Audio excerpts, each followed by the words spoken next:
Yeah. So yeah, I didn't want to do that because we were a little, what do we call it? I don't like start stream randomly onto that. I thought I was still in studio mode, but it just switched the thing for me automatically on that. So, we're back now. Okay, I need some good background music for this, guys. What? Give me something that we could vibe with in the background onto it. Some of not too hard. I've been using Kid Icarus music because I just default to that all the time on that, but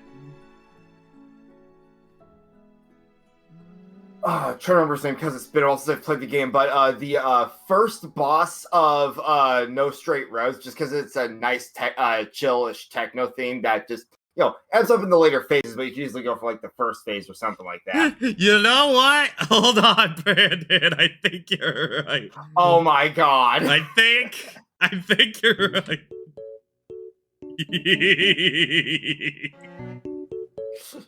You know what? Sure, we'll roll with that. Okay. So if we get more like this, yeah. Okay, so this should work out fine onto that. Okay. So, just letting you guys know, what do we call it? Fuck.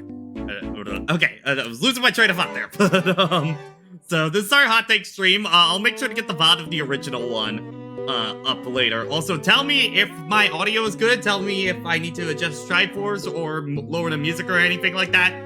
It is actually. I'm gonna lower this music probably even more, so it's like very in the background because I do not want to risk this the music getting over on that.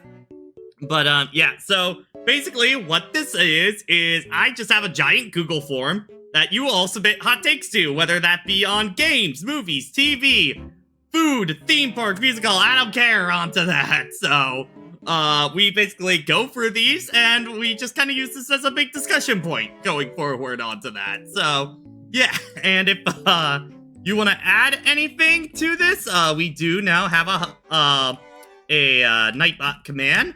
Just do exclamation point hot takes and add anything to there.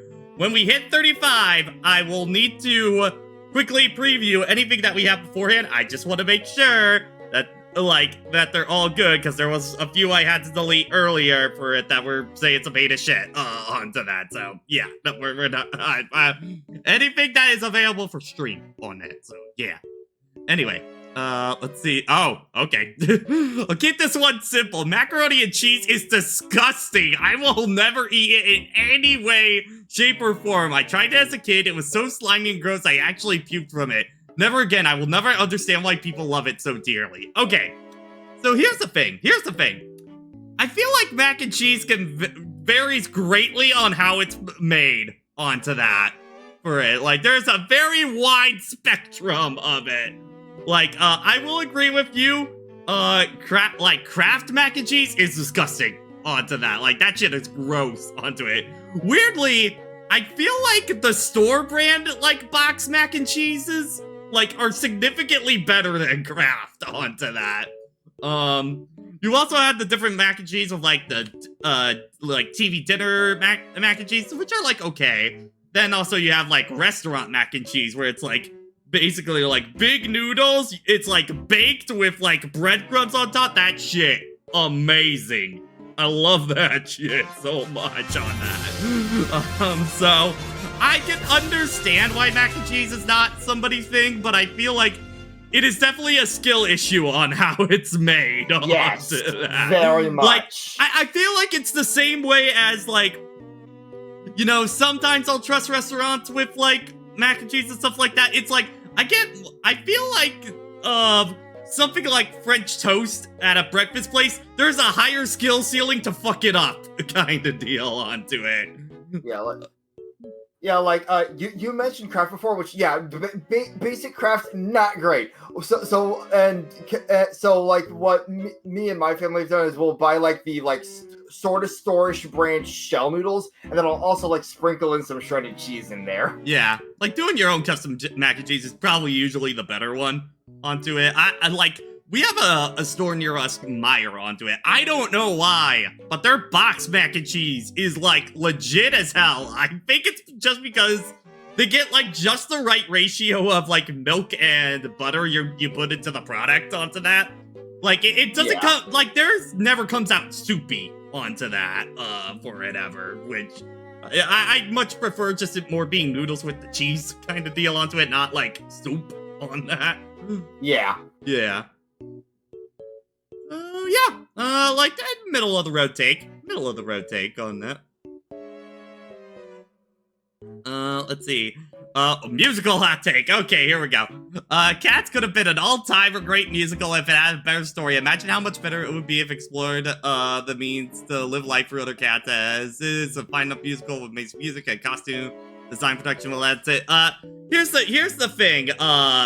For this one is that for people that are not in the musicals and stuff like that, Cats was part of what was kind of seen as the mega musical, which I guess to put it in movie terms, it's kind of just big superhero blockbuster kind of stuff onto it, where basically the entire point was to show a bunch of money on stage kind of deal with very little substance into it. People wanted to go for the spectacle onto that for it. So, you know, and Cats was definitely one of those onto it. It's funny because like a lot of older people will say Cats when like it was relevant was an amazing show.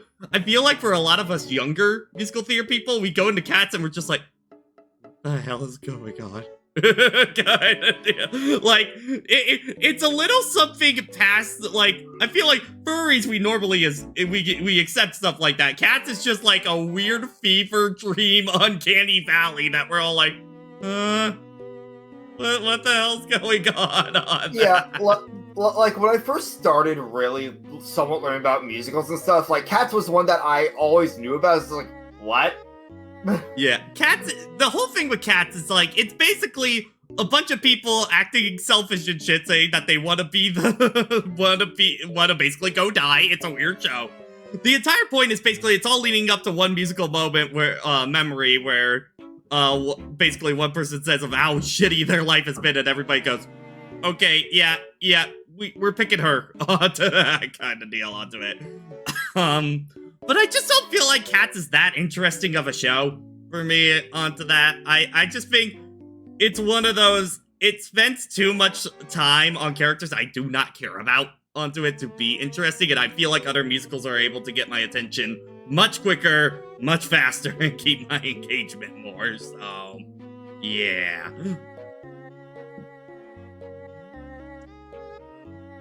None? I prefer Squid Game. Okay. I prefer Squid Game Season 2 dub over sub. I mean, I just don't watch Squid Game, period, onto that. I watched the first season, but... Okay, let's just get the one thing out of the way before we talk about Squid Game itself. I just personally don't like watching dubbed live action, for me personally. I get for animation and stuff like that, you know, I understand why and stuff like that, but for live action, something in my, there's just like two processors in my brain that are just like, that doesn't look right onto it. When you see, when you're seeing somebody actually talk and like their mouth does not sync up with that, it's like, my brain is like, that's not right. That's not right at all onto that. Like to me, the one exception to me is like when they're clearly taking the piss out of that kind of thing, like with Kung Pao Enter the Fist and it being a clear parody. Yeah. But yeah, no, like for an actual like supposed to be serious show like Squid Game, yeah, no, I need the actual mouth movements to match what I am hearing. Yeah, I'll always watch, if it's a live action show, I'll always watch it in its original language onto that, for me. The thing with Squid Games, I just cannot support the show at all onto it. I feel like Squid Games might be one of the actual most you miss the fucking point shows. Oh, yeah. Has ever happened. Like, just the weird commercialization of it when the entire point of the show is basically going like, you know, with that amount of money, they could have helped every single one of those people into there.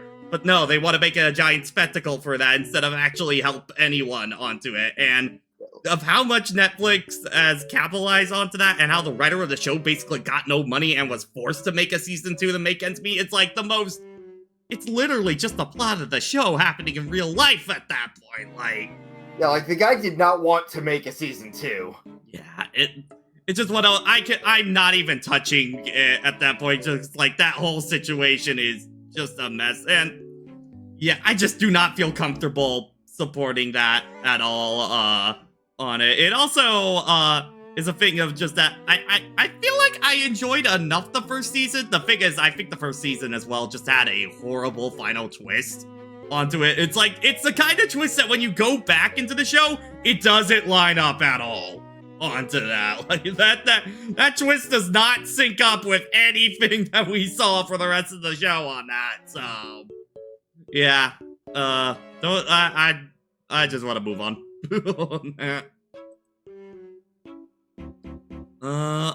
Okay. I'm currently playing Investigations 2, Chapter 5 currently, and I would say I prefer the majority of the official names like Everdy Gavel and Eustace Winner compared to the fan translations named like Justine Courtney and Sebastian the Best. I feel they keep the punny nature of the names known for while also fitting the characters better for the most part.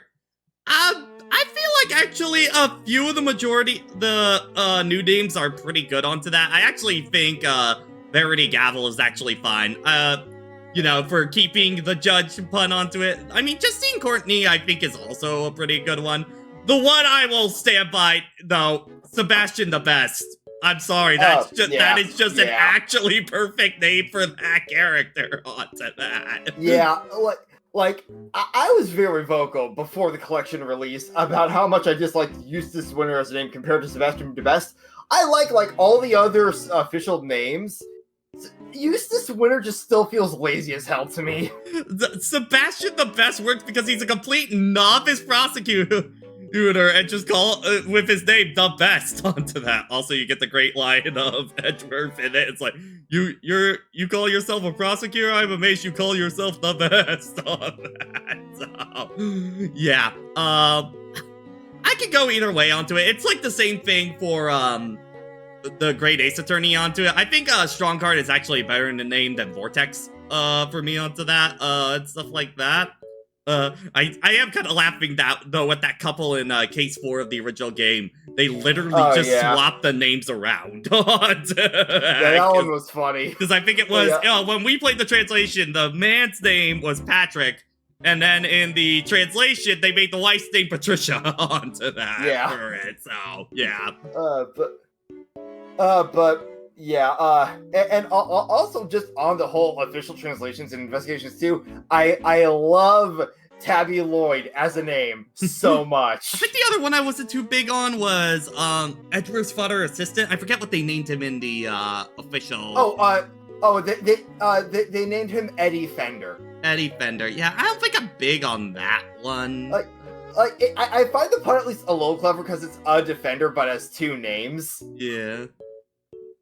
Raymond Shields just sounds cooler, but I get what they were going for with Eddie Fender. Ray Shields, I think that one still feels punny, but it sounds like an actual name at the same time onto it. I think that's why I like a lot of the fan translation names. I think a little bit more is that they sound more like normal names, but still keep the pun onto it. Except for Sebastian the Best, because on that. I could go for the most part either way on that, but yeah. Okay, let's see.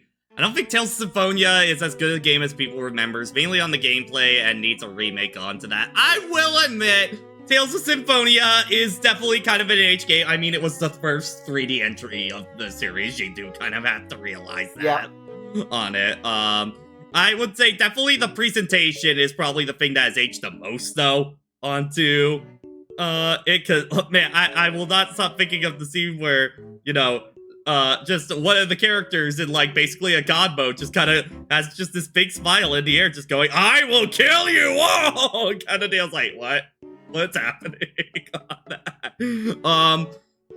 But like, okay, here's the thing.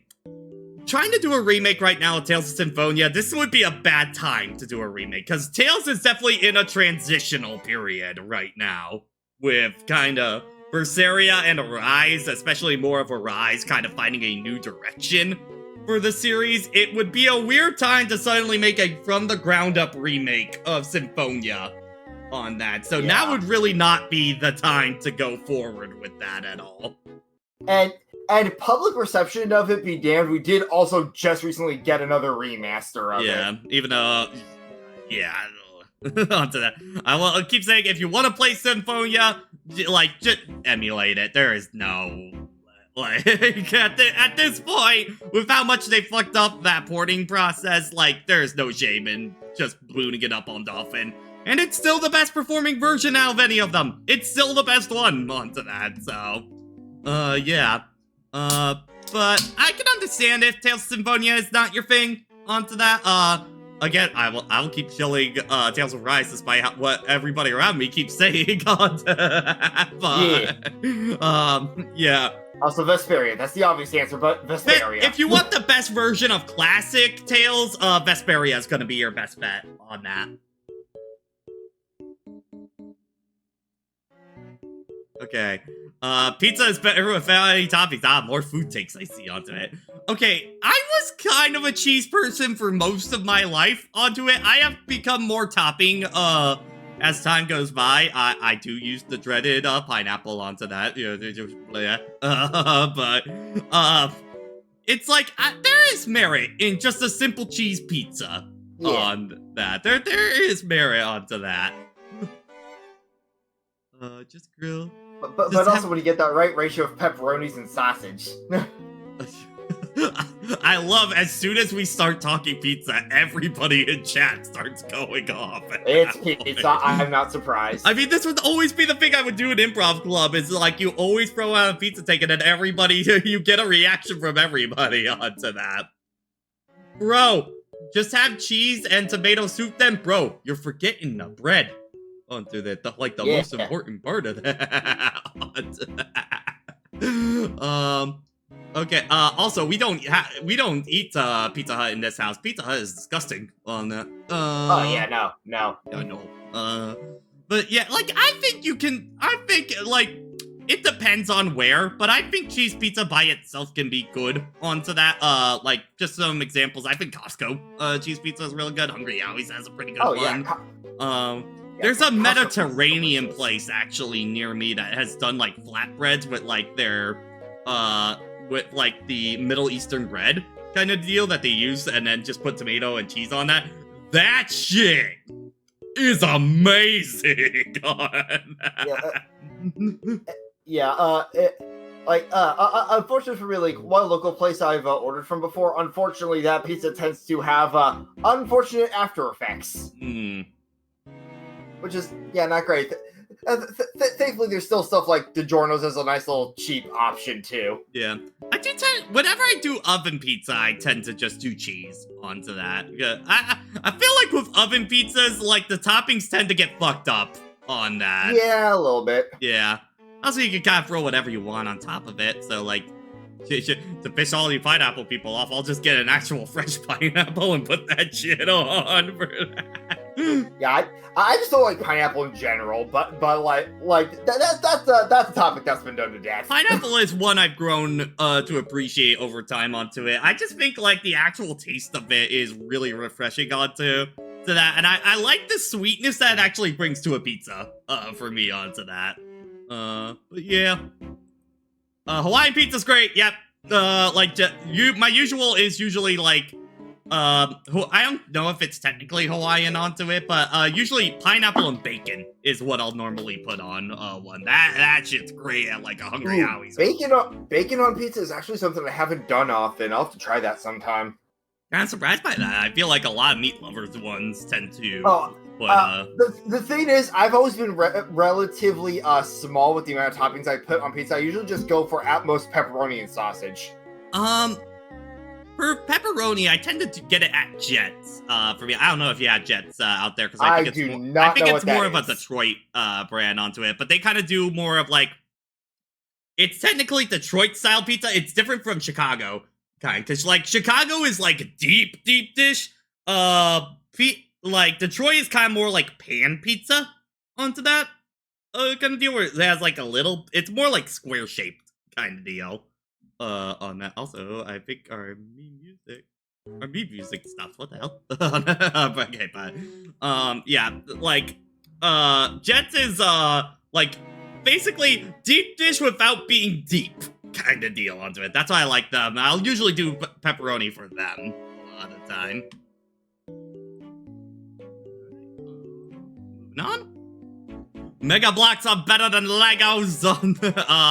Okay, I never actually used the Mega Blocks at all onto. I don't remember if I've ever used them. I think this one is definitely a meme one onto it. I will say I have kind of gotten back on a Lego kick as of late, mostly with a few sets that they have gotten out. Like, okay, this is gonna sound weird, but like, honestly, like those ones where they actually just make like a bunch of flowers and stuff like that. I've actually really liked those sets.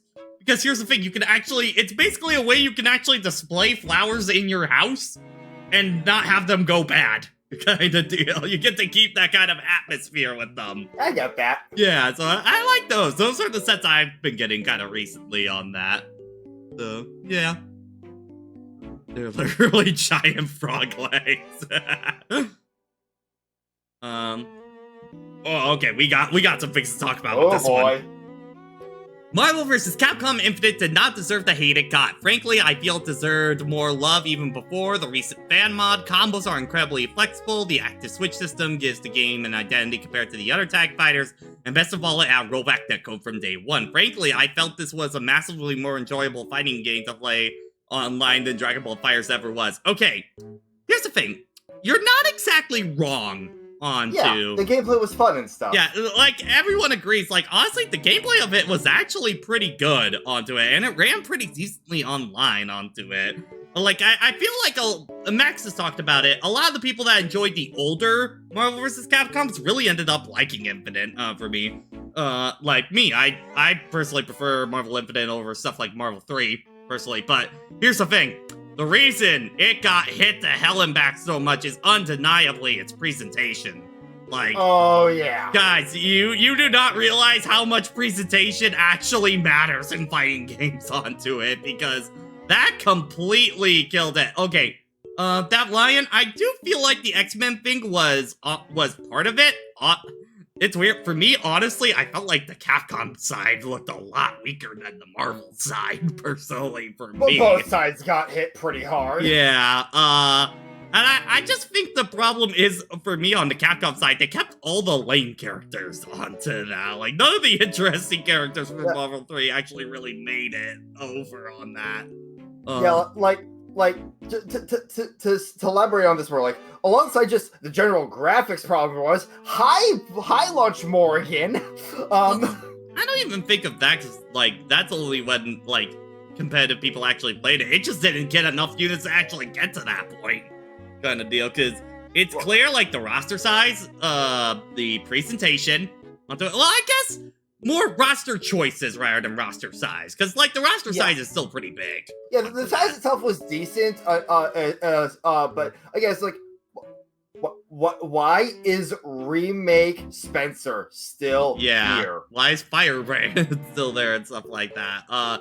Well, guys, you're talking about all the faces. That's exactly what we're talking about with the presentation onto that. Like, it did not leave a good impression for people going into it. And honestly, the only characters that really felt that great were all the new ones, kind of deal. Because you go into there, it's clear certain characters got way more love than others. Like, you look at someone like Chun-Li or Ryu in that game, and then you look at Monster Hunter, kind of deal. And there is a wide gap in quality onto that. And I mean, Max has even said the whole reason they made the mod was to fix the presentation to get people's foot in the door onto that for Infinite and get people to replay it more. on that, and it's clearly worked onto it. It has the highest numbers the game ever had on that. Yeah, and another thing on the presentation was the music was not the best. Yeah, the music onto that also just guys, can we please in fighting games stop focusing on giant cinematic story modes? Can we not? Please? I really want this trend to die on that. So, yeah, I think Infinite does have good stuff, but it's clear why it failed onto that. Like, the signs are... Yeah. Aside from the general premise of Marvel vs. Capcom, it basically failed on the appealing to the casual crowd. Yeah, which is, hey, the majority of people that buy your fighting game. So, you know...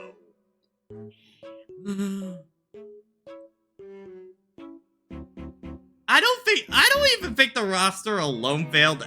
Like, I just think of that nobody really looked that interesting onto it. I think the presentation, more than anything, killed it onto that, for it. And I just think the roster choices were questionable on that. Really, for me, the biggest thing Max's mod did was it gave the game an art style. I mean, yeah, I mean, I'll be frank, it's okay, before we get into this one, my thing with Marvel 3 was always, I never found 3 characters I actually enjoyed in that entire game for me. I always found 2, but I could never actually get a whole team to really feel great for me onto that. So, it's one of those, I actually did find that in Infinite by a few of the characters onto that. So, like, personally, I prefer Infinite in ways of that. Also, Marvel 3 is just such a busted ass fucking game. I don't think in that regard. Marvel 3 is not balanced. Yeah. It's epitome of I don't get to play the game kind of deal, period, on that. It's just always it was always a thing when the game was relevant of like, it is the most fun fighting game to watch. It is not that fun to play on it kind of deal. Alright. Oh hey, speaking of hot thing. Pokemon Scarlet and Violet probably could have been a better game if it had a few more years of development. There are still some shiny gems in that rusty game, like the music and some of the story, but they need to rework most of the frame rate, difficulty scaling, the gyms, optimization, lots of it. Okay. I do not think that's a hot take. That's not a hot take, but okay, here's the thing. Like, we already know Game Freak has several... Well, I guess more a Pokemon company having several problems of, you know... not giving the team enough time to work with. My problem with Scarlet and Violet is more, I just think the foundation is not good onto that period. Because, like, you look at that open world and there's nothing to do.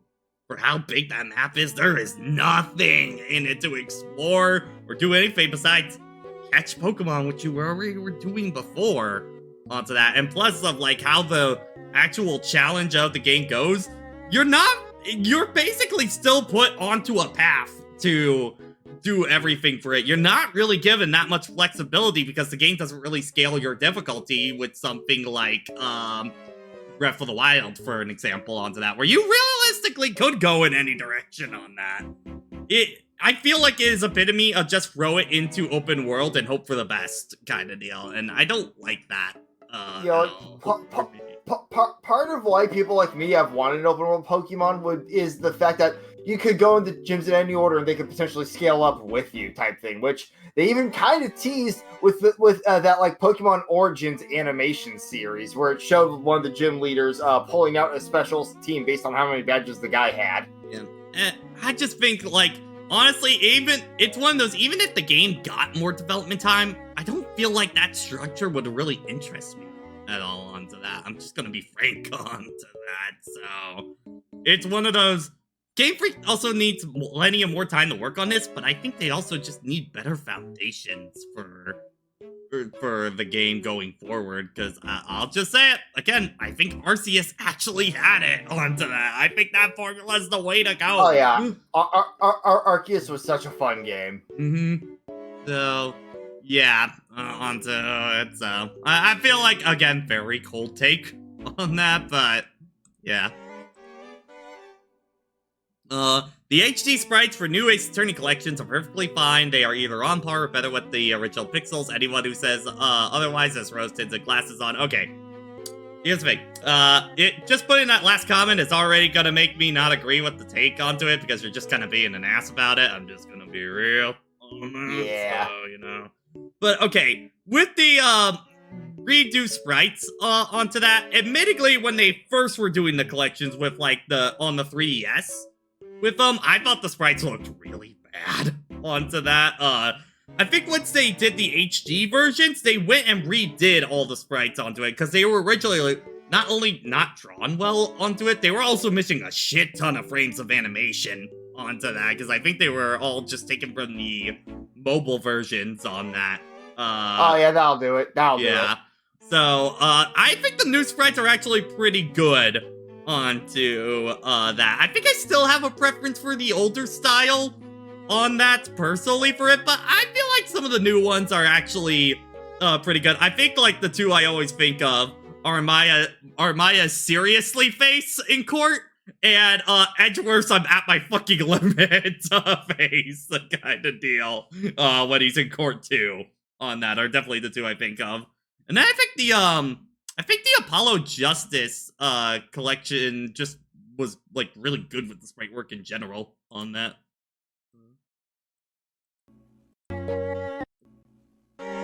Okay, the music was stopping there. I don't know why. Okay, but yeah, I would say that's about my thing. I could take them or leave them for me on that. I just appreciate the option that we have both, at least, with stuff like the Investigations collection. Yeah. Which, God, with the Investigations collection, God, I love Kay's face when she pulls out Little Thief. Alright. Dead or Alive series are good fighting games, and fan service is a part of its appeal. It has good mechanics and fun characters to play. It bothers me that the fan service is the only thing people remember about it. I have no problem with fan service, but whenever someone talks about the main series, it feels like they forego the fighting game mechanics, talk about the fan service or story. Okay. Okay, as someone who played 4 growing up a bit, the gameplay can be fun and stuff. The problem is even Koei Tecmo seemed to start leaning towards the fan service side more and more. That's part of why, if I recall, 6, or either 5 or 6, I forget which one, didn't do so well. It was 6. 5 did incredibly well, and then 6, like, bombed super hard on that. Okay, I have admittedly not played too much Dead or Alive onto that, but I think I can kind of get a bit of a sense, like, there is a fighting game into there, and it is good onto that. But okay. Forgive me of this analogy. It's like the idea of trying to really convince people on good food at, like, Hooters or Twin Peaks on that kind of deal. It's like, you know, it can be good onto it, but there's still that sense of, like, the atmosphere of, like, okay, I don't know, kind of thing onto that. You know what I mean? Onto that. It is going to always be part of its identity. That's part of the brand on that they built up for it. It clearly worked for them for a long time on that. But yeah, I just can't say too much about this. I'm on the outside looking in. For a good example here, to go back to Dead or Alive itself, to whoever posted this comment, as a fun reminder, the main Dead or Alive spinoff is fucking beach volleyball. Yeah.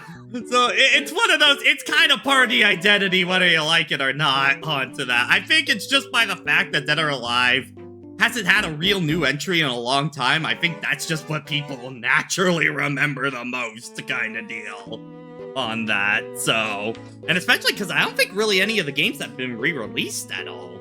Now that I think about it. Yeah, the DOA's never really re-released its games, from what I remember. Yeah, so I think combination of those things have probably just led to that natural effect over time. So, yeah. Despite having issues, I think the Legend of Spyro trilogy has some of the best stories it gave me. Okay, when I saw this one, I went to look up all of the cutscenes for this because I've never actually experienced it, so I wanted to give it a fair shake. Okay, for one, never say anything it's one of the best things in all of gaming onto it because your scope is probably very, very small when you actually say that onto it because gaming is so massive. and also actually experience it. Nah, bro, this is the most nothing burger sandwich of a story out there, man. It takes till like the third game for anything to actually happen on that, and they are epitome of tell don't show stories. Like, oh my god, nothing happens except characters monologue you all the damn time on that. Like, you posted this in the group where hi, I put a visual novel as my game of the year last year. Yeah, no, there's a take in here later that I know you're gonna go fucking nuts over. Oh boy. But yeah. Also, yeah. Tsukihime. I mean, like, yeah, I really wish these kind of takes would elaborate more. That gives us more of a jumping point off to actually talk on that kind of deal. Yes, like the MVCI take onto it. That's a good point on that. But yeah, I mean, this one is just like, I think Cat Echo said it in his video. It's like, you know, Spyro's always like, what? What do you mean? And Sparks is just always, what's the deal with airline food? And the Dragon's like, Spyro, you must harness your courage and your power to do. This is every cutscene. This is every cutscene. I swear to God, onto that. And I think like one of the big. And in the background, Hunter's just fucking something up. Yeah. Well, actually, no. Hunter doesn't even show up till like the third game onto that, and he's a completely different character. But I'd say like the biggest thing is like I know nothing about this version of Spyro throughout all three games, and like the big love interest character that they have Cinder onto it, I like, man, epitome of you just want us to feel bad despite not actually showing anything about her character at all onto it. There's nothing to get attached to in the entire story onto it. It's like, I get it, you want to be a God of War thing, but you're also a fucking purple dragon platformer, people. Like, it's weird to think, because, like, even as a kid, like, you know, Spyro and kind of all his incarnations never really hit a chord with me onto that. Like, neither PS1, like, the early PS2 of, like, Hero Sale and stuff like that, Legends, and Skylanders, like, none of that really ever clicked onto it. I can definitely remember as a kid looking at, like, the trailer for Legend of Spyro New Beginning and just be like, even kid me who was, like, playing, like, Ratchet and Clank, Jak and Daxter, Shadow the Hedgehog, even I just went, you're trying too hard. Like I kind of know you're just all talk at that point, kind of thing. And if kid me couldn't figure that out, that's kind of saying something, I think. Yeah, like kid us were not smart. Yeah, yeah. I think it's just like, it's also just like, it tries to present itself as like a darker, more edgy kind of Spyro onto it. It's just like, but no, it's just kind of a story where nothing really happens. It really is just Tolkien window dressing on a very generic elementary plot onto that.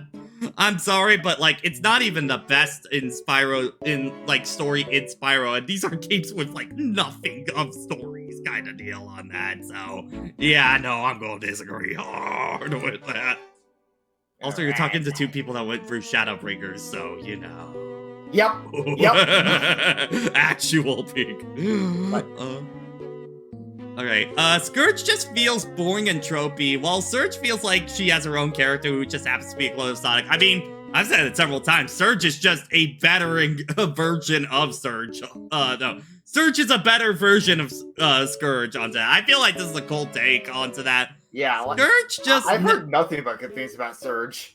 Scourge just kind of felt like something they were really trying to make work, and I guess you could kind of like him ironically for feeling so pathetic, but I just feel like the entire concept never really worked. Out of all, like, the rival clone character Sonic has, he just never really clicked. Surge is like they actually fully commit to the idea onto it. Also, oh god, I forget, who is Surge's friend? The name's blanking on me, but the blue, like, fox. I forget. Kit, thank you. I was like, I'm blanking on the name. I think Kit is also a great addition to that, because the relationship with Kit is like the really toxic lens of Sonic and Tails' real dynamic onto that. And that is, start reading IDW. That is a fascinating, because like the whole thing is like, Kit literally needs to be around Surge kind of deal all the time, and Surge wants like nothing to do with Kit at all onto that. So it's like you get a really interesting dynamic with that. Again, read IDW. It's really fucking good. I bought that PDF bundle, so I just need to go read it later. Yeah, I need to get caught back up onto that.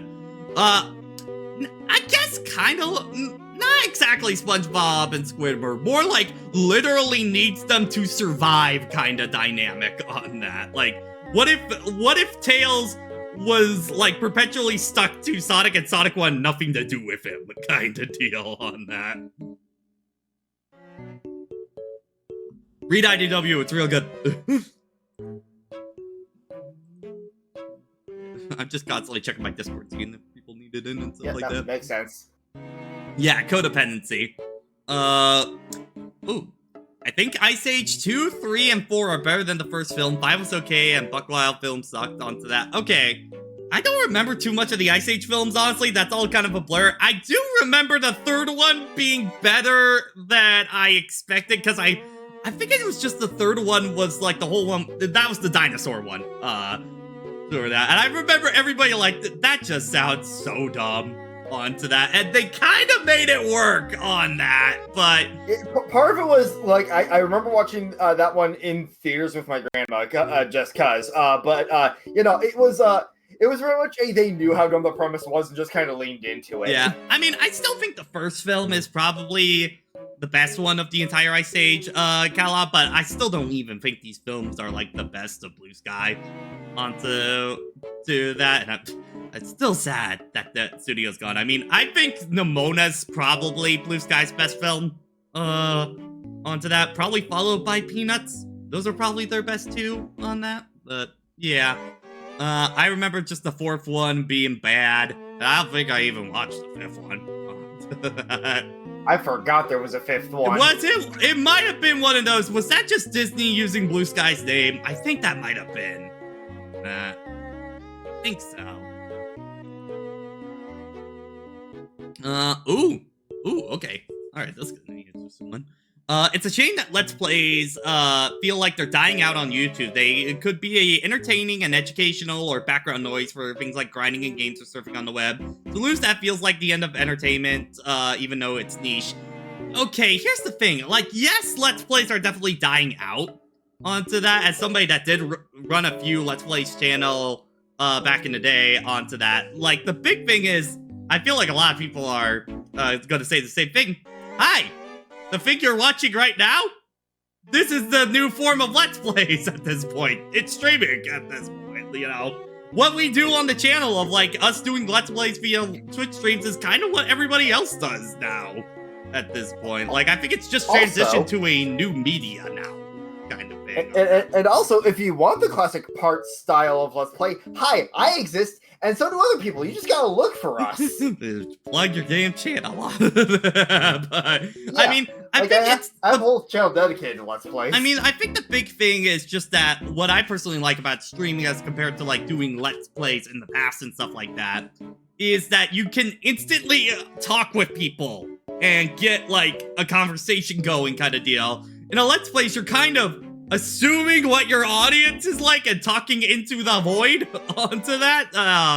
So I feel like streaming just kind of gives people more flexibility to work with that onto it. And I'd still say, well, it's dying out. Yeah, there's still a few big channels out there like Brain Grumps, Brain Scratch Comms, SGB, stuff like that. So like, Yo Video Games, I think they, do they just do streaming now, or do they still do, like, traditional Let's I don't know. Plays? I've mostly watched Max and solo stuff there, but, like, for me also, there was, like, this one specific duo of Let's Players that have been best friends for years that I regularly watch, Niskel and Ultra Director Jester. They are fun. I would say probably the one that has kept, I think, LPing alive the most is probably, for me, Nico B.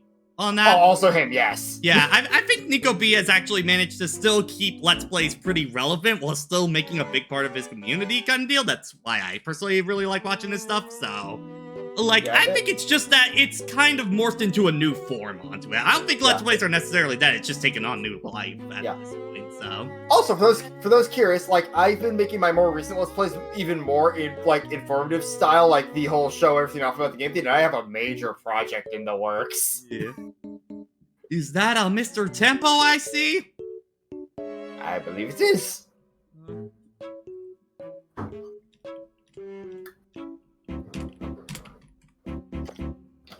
I'm just seeing if he wants me to put him in.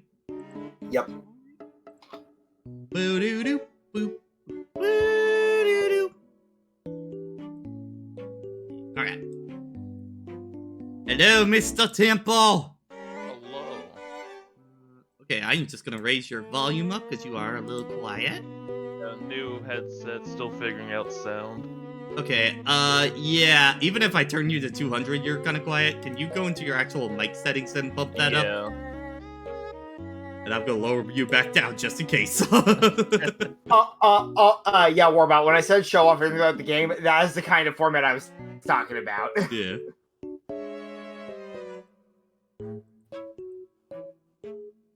Is this good? Let me break you up. Talk again? How about now? Maybe a little bit more? Alright. A bit more. Alright, let me go into Discord for this then. Okay, yeah.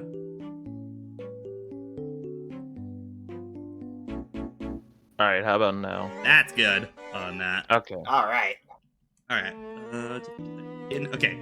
So yeah, letting you know the few of the takes that we've had. I think the one we just got done with was talking about how LPs are kind of dying on YouTube, and we just kind of talked about the big thing is it's kind of just more become streaming at this point. Has kind of been the new form of Let's Plays kind of deal onto that. So I mean, I guess it really just depends on your definition of Let's Play.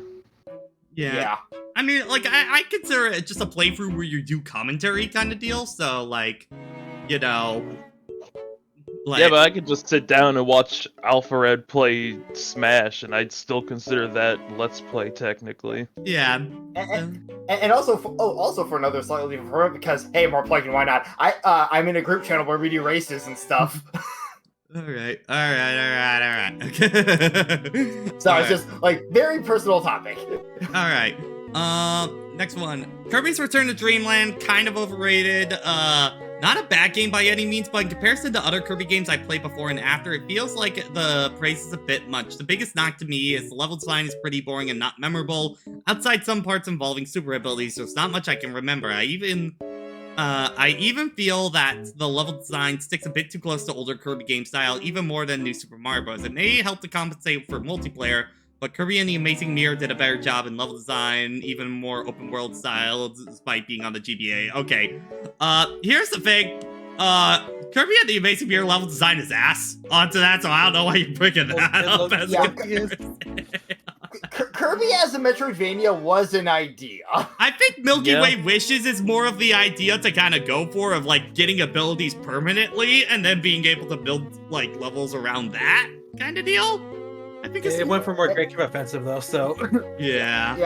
And with Return to Dreamland, like part of it was like Kirby really coming back as a platformer. I mean, we haven't really had a Kirby platformer in a while. like a mainline one that wasn't like Epic Yarn, because like for a while the 2D Kirby games were done by like Flagship, right? That were handheld games. It was Flagship and then Goodfield with Epic Yarn onto it. I will admit, admittingly for me, Return to Dreamland kind of is in middle of the pack for me when it comes to Kirby onto.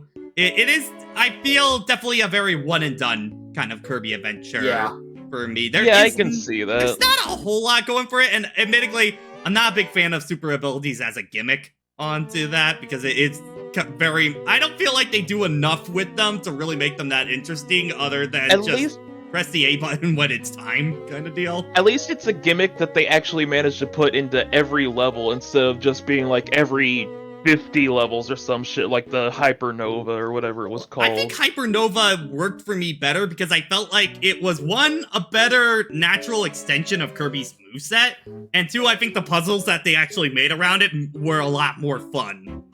Hypernova puzzles for the flowers were pretty fun. Yeah. Also, I think the big thing for me on super abilities is, man, super abilities make you learn to not like this game's multiplayer at all onto it, because they are very much a single player mechanic thrown into a multiplayer game.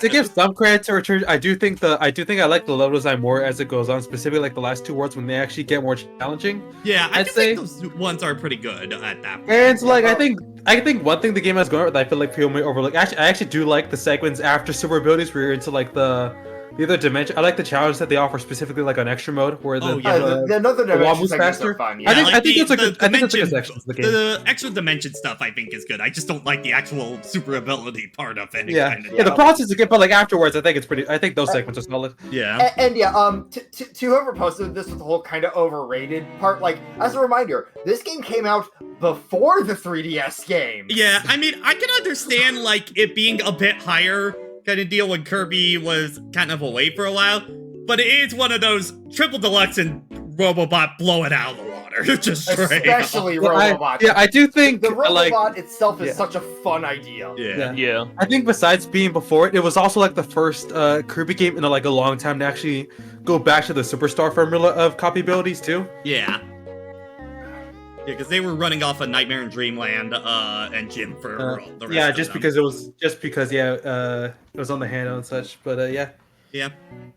I don't think it's necessarily a cold take but I don't think exactly a take I disagree with, but yeah. Okay.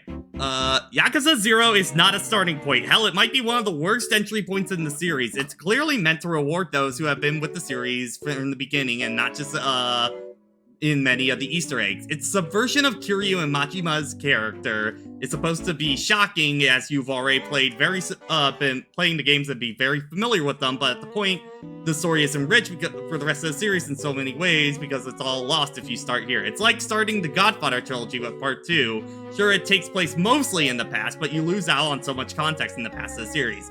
I can see why it's touted as an entry point, especially when it came out, but it really isn't and is meant to be enjoyed with prior knowledge of the series. The first game will always be the best way to start Kiryu's story. Okay, so... Okay! Triforce is our main Yakuza person in this call right now. So yeah, where is Ace when you need him? Well, here's the funny thing here. I am someone who started with 0. I fucking love 0. I think that's one of the big reasons why a lot of people recommend 0 is just like, for a lot of people... 0 is just considered the best game in the series. I planned on starting at 0. Yeah, because I mean, like, how well does like the first game hold up, even with the remake? It still is very much the first game in a series kind of deal. Kiwami is the first game, but with like some extra content, and also here's another thing: Kiwami has fun things that are nods to 0 specifically. Yeah, like that. The remakes are definitely made with knowledge of you already playing 0 onto. Yeah, that. Like, and also. Even with someone who only had like very cursory knowledge of the series, because I have a friend who's even more into Yakuza than I am. That's how I got into the series. Because he would not stop working. I was like, all right, let's finally try this series out. But like, play 0, even if you just know the very, very base cursory knowledge of what Majima and Kiryu are like, that subversion still hits. Yeah, and even if it does, and also just.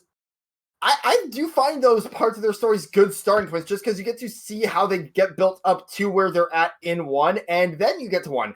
Also, Nishi Kiyama. If I had played Kiwami before I played 0, that Nishiki's story would not have hit me nearly as hard. This B channel music is so weird on this shit. Yeah, it's a weird loop. I got nothing to say about this one specifically. Yeah, I mean, for this, as somebody just from the outside onto it, the fact that every single person seems to all unanimously say start with 0, I think is telling to play 0 onto that. Not only for the fact that I think the developers even know that most people are starting at this point kind of deal, so they kind of build all the games with 0 knowledge of mine for like the remakes and stuff like that. But I think it's that they also want Zero is considered the best gameplay wise from a lot of people. It does sound like, and I think people just want to give you the best gameplay to start out kind of deal, so you get the best impression of the series on that. Yeah, because like Zero's gameplay is also just really fun because each character gets 4 different fight styles. You unlock the 4th one for each of them by beating their super bosses, but like you in the story you get 3 of them.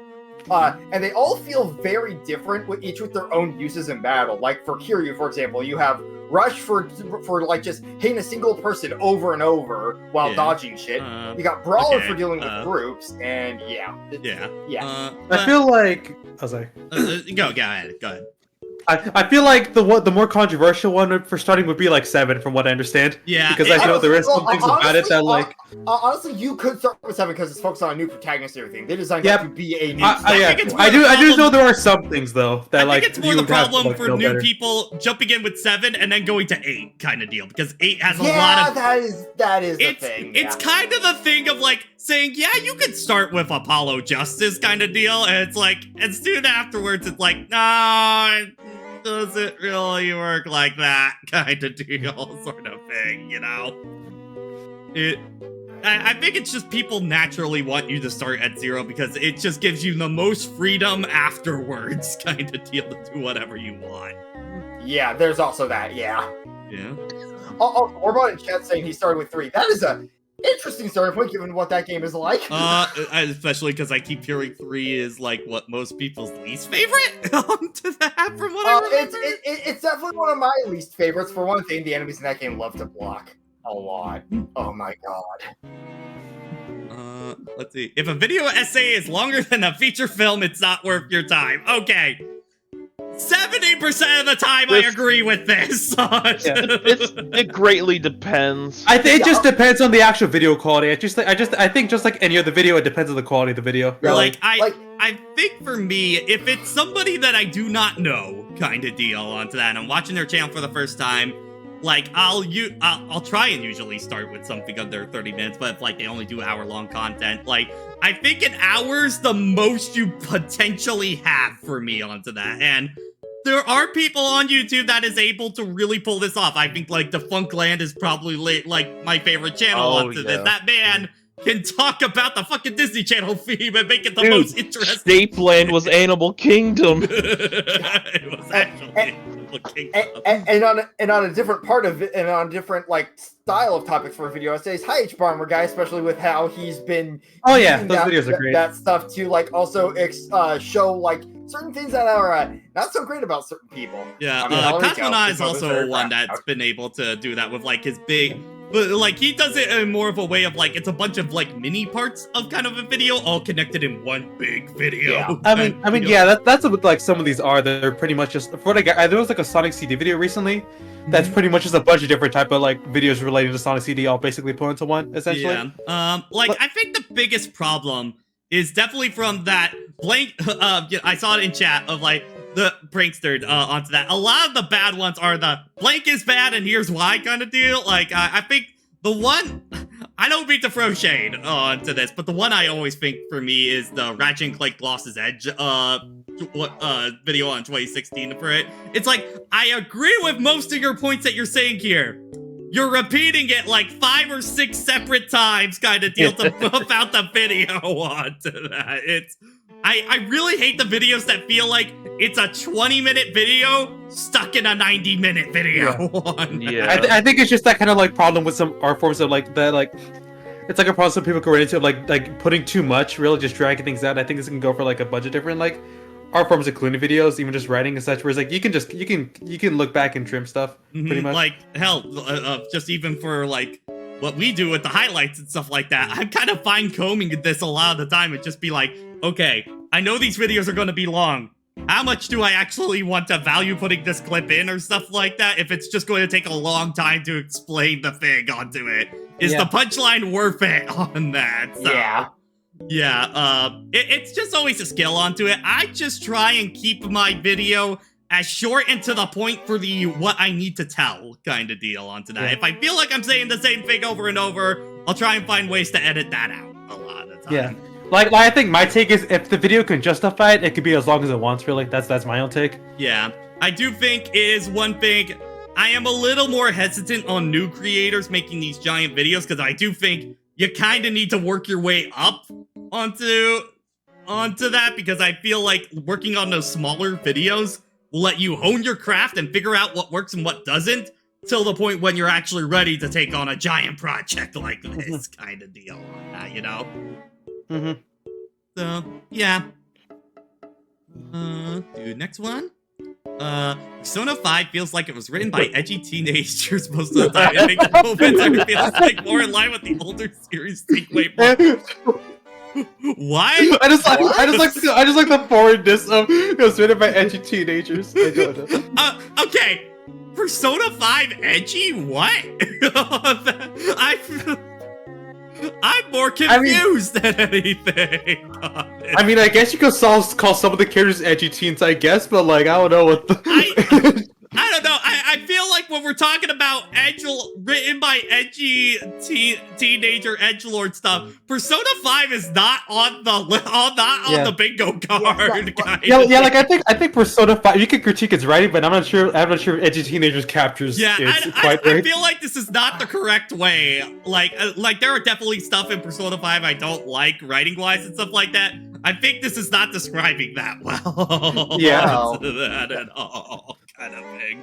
Like, I would say Persona 5, I think, definitely has a few, like, forced moments, mostly, like, the Chapter 5 forced conflict kind of deal. Yeah. Too. That, I would think more stuff of, like, Jack 2, Shadow 05, Blaze Blue, that kind of stuff, I think is more, you know, yeah, I think this one's just making people laugh more than anything.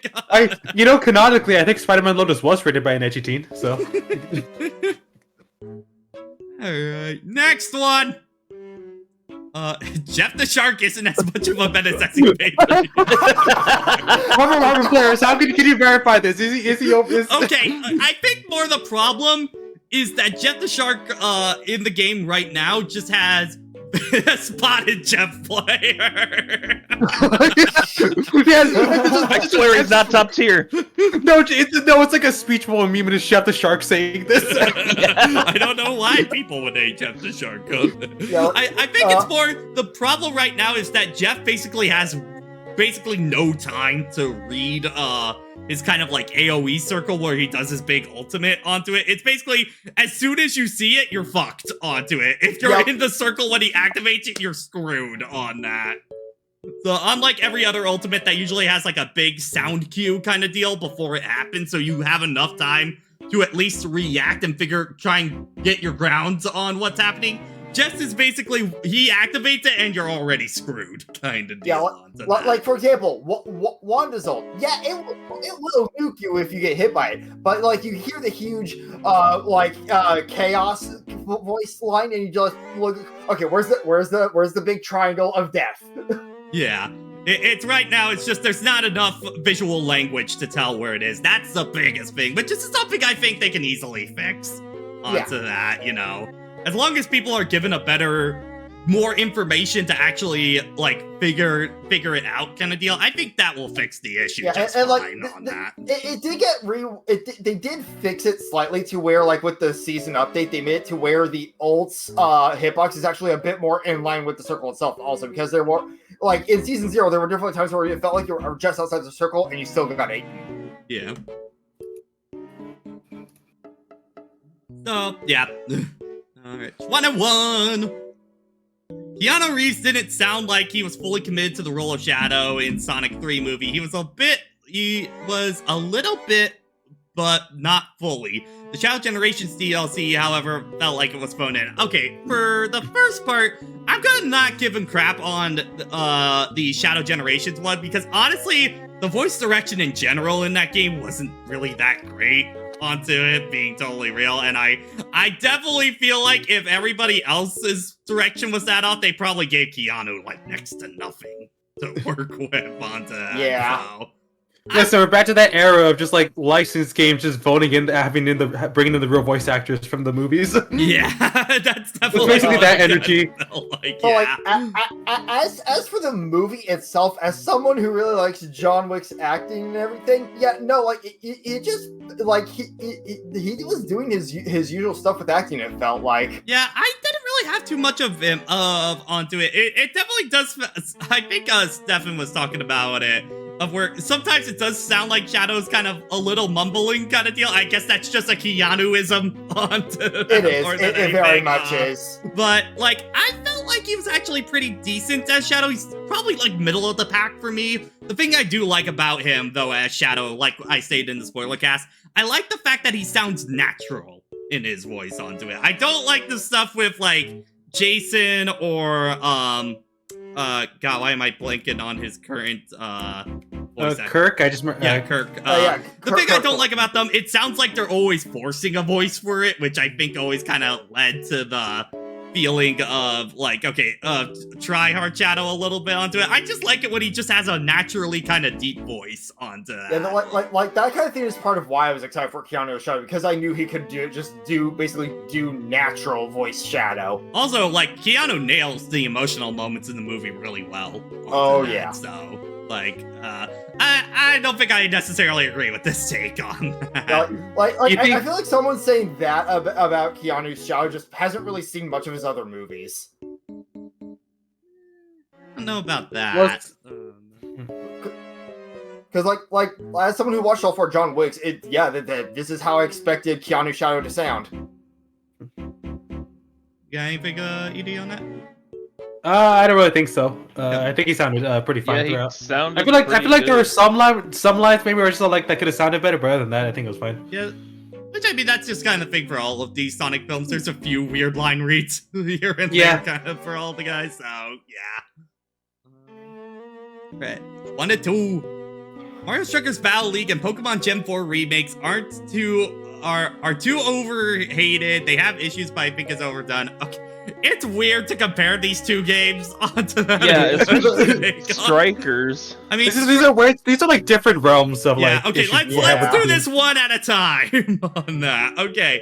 I think with Strikers, it was pretty clear by everybody. Like, the gameplay was fine onto that, but it was just like, it had nothing besides just regular. It's the husk of Strikers. Yeah, I played the open demo, and that's all I needed to play. Yeah, that's kind of the problem of like, yeah, it's kind of been with all of these Mario Sport games on Switch. It just feels like, yeah, the basic gameplay is there, but like, there's kind of nothing else going on into them at all. We feel like we've had more options on like the N64 and GameCube versions of these. The children yearn for their story modes again. and also with Strikers specifically, how do you go from the GameCube and Wii stadiums to let's just splice two aesthetics together and have them barely feel different? Yeah, I feel like it definitely feels like Strikers Battle League was a game that was really rushed out the door super fast onto that. For me on that. I'm not blaming Next Level. It definitely felt like an up top kind of decision. Like, I don't feel like they would put out that stuff with that little of content, you know? That's for Pokemon Gen 4 on that.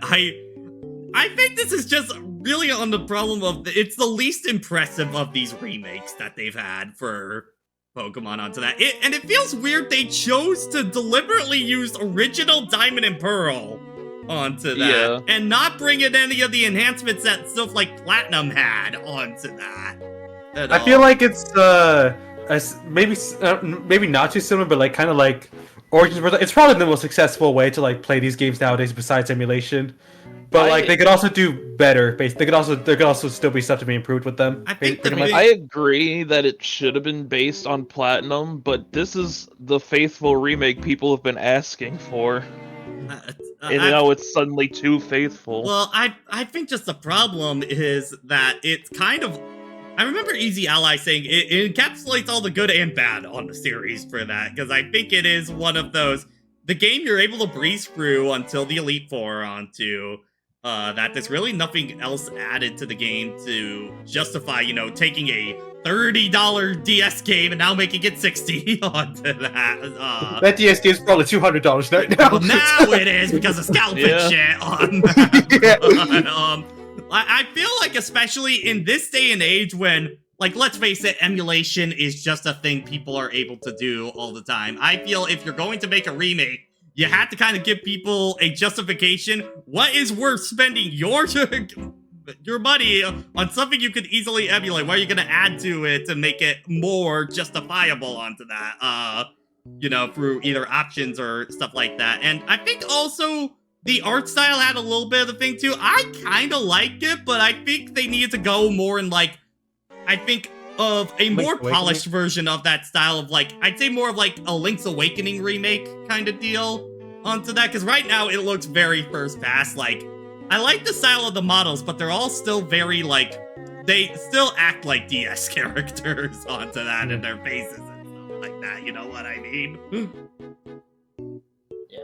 Like, I've barely touched my copy of Brilliant Diamond just because I have a plan for it that I just need to get around to.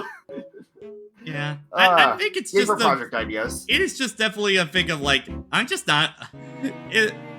Like, it's always something when we talk about Pokemon. I'm just not excited for when they remake Gen 5 onto that, because it's like, I just feel like it's gonna be bare bones. Why would I not just play the original Black and White onto that? One bad remake doesn't spoil everything. Well, though. I mean, I know they had a good track record up I was until also now. not that big of a fan of ORS as well onto that for me personally, on that either. And that was my gen, so like, that's where I started, so like, that should have been the one to get me, but it just didn't really do anything for me on that. I feel like I'm probably more ORS hype nowadays than like when it released, or maybe it's the other way around. Always good though. Yeah, it's Pokemon. The opinions change on it drastically after like 5 years.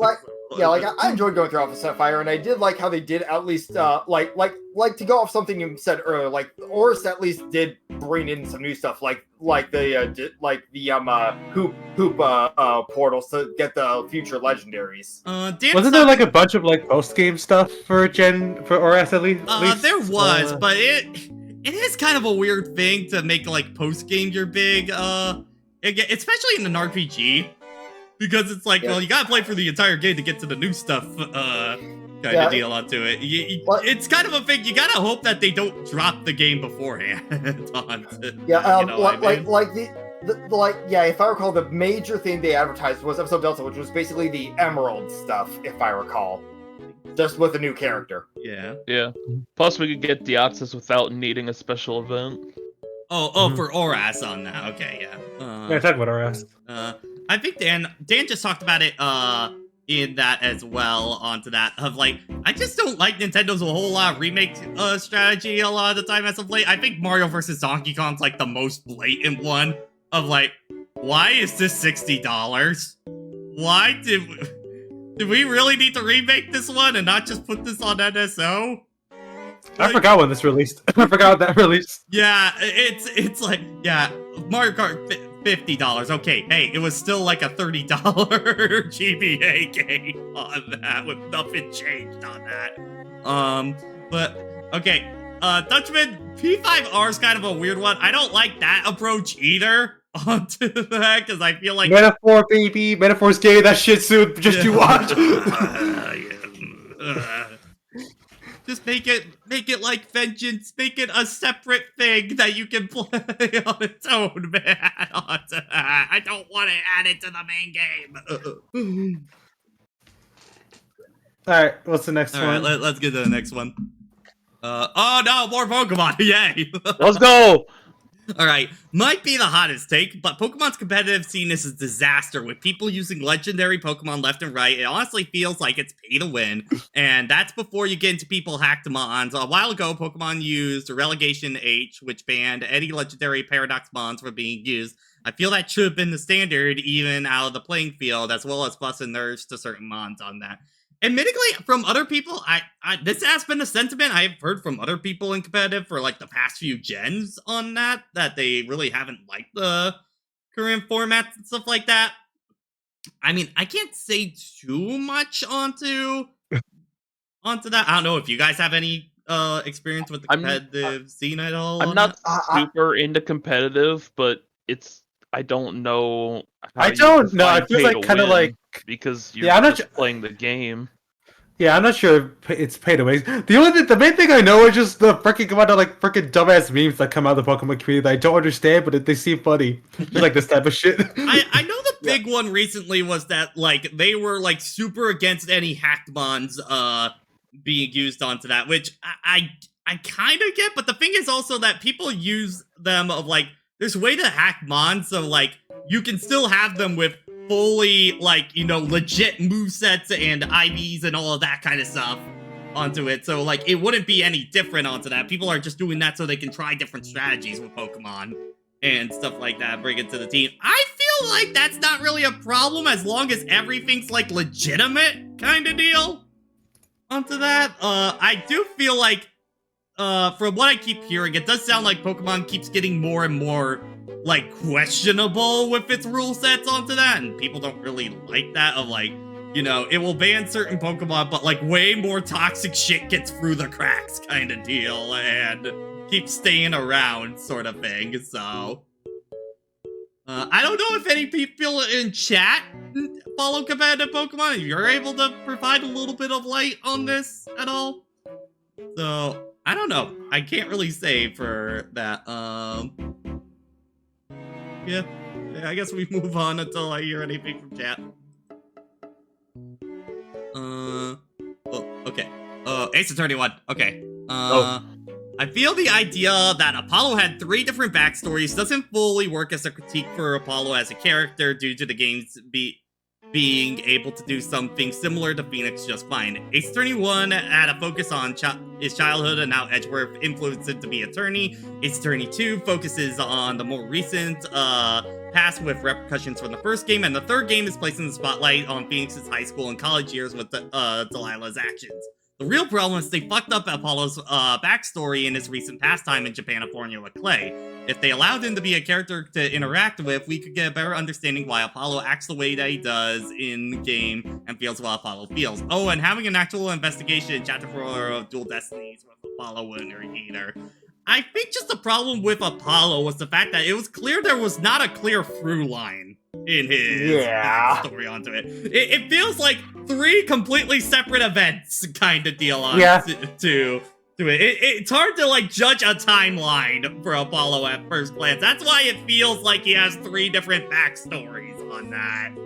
Yeah, I mean, like Phoenix's own backstory, it kind of just builds off of each other and isn't that like far apart from anything really. Yeah, because like for his, it's like, you know, mostly on that, you know, the one incident in elementary school onto that kind of influenced him, and then like later on in life, you know, the college stuff with Delilah, he dropped out of art school after that and decided to become the defense attorney kind of deal. So, like, it's like, okay, you can get the pretty clear line, and God, do we even talk about Ryunosuke onto that? The king that he... That motherfucker has no backstory. That motherfucker got no backstory, and they just, like, completely tell his story in-game onto that. You don't have to worry about it at all. On that. Yeah, like, Ryunosuke wasn't even in law school until the game happens, pretty much. Yeah. I guess even you want to throw Edgeworth onto that, because he's technically a protagonist with the investigation games and stuff like that. Yeah, I mean, we know his whole story pretty much in the first game. We have that all set up as well.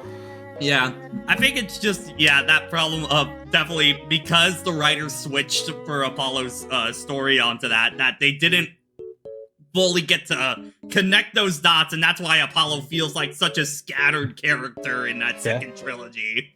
Yeah, Apollo's backstories have to are bent to the game he's in pretty much. That's what it feels like. His Apollo story's backstory is whatever we need for the day. Exactly. I can't wait for the next backstory in the next game if he's still there. Alright. If you had garlic and you barely tasted the final dish, you aren't using enough garlic. I guess that makes sense. You know what? This probably is cooking. Right. I don't know. Well, ED, by definition, it is cooking. Exactly. That's what I mean. Okay.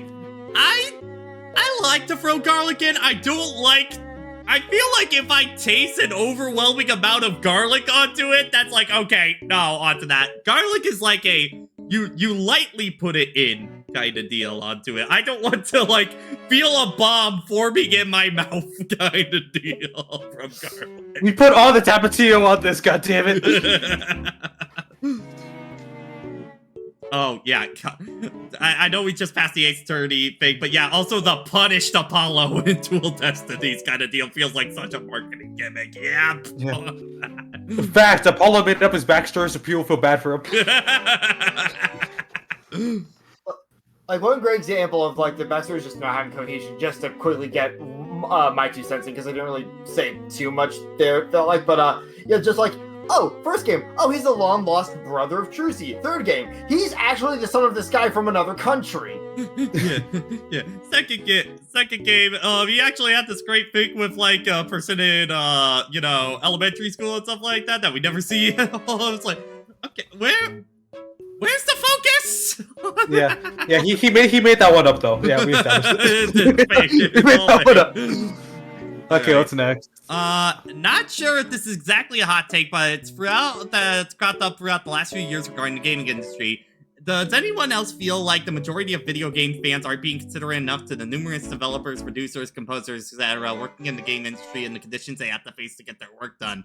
Especially in recent times with stories of crunch culture and stressful work environments have become more apparent, it really feels like, from my perspective at least, the general gaming community online just doesn't bother to think about low average, badly produced title and just assume developers weren't caring and the higher-ups wanted a quick cash cab for release. I get this vibe, especially regarding the discussion surrounding both Sonic Team and Game Freak most. Okay. If you were to go anywhere other than here, that's a hot take. Right now, this is a cold take, because they are treated like shit.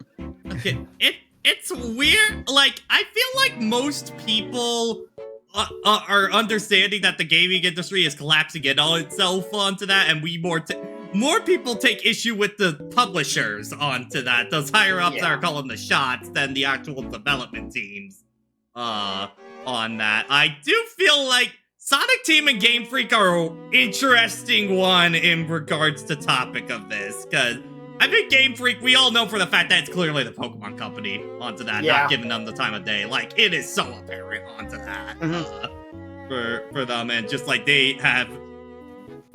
Yeah, I feel like that one has been so well documented that we know. Full stop on that. Sonic Team's a weird one.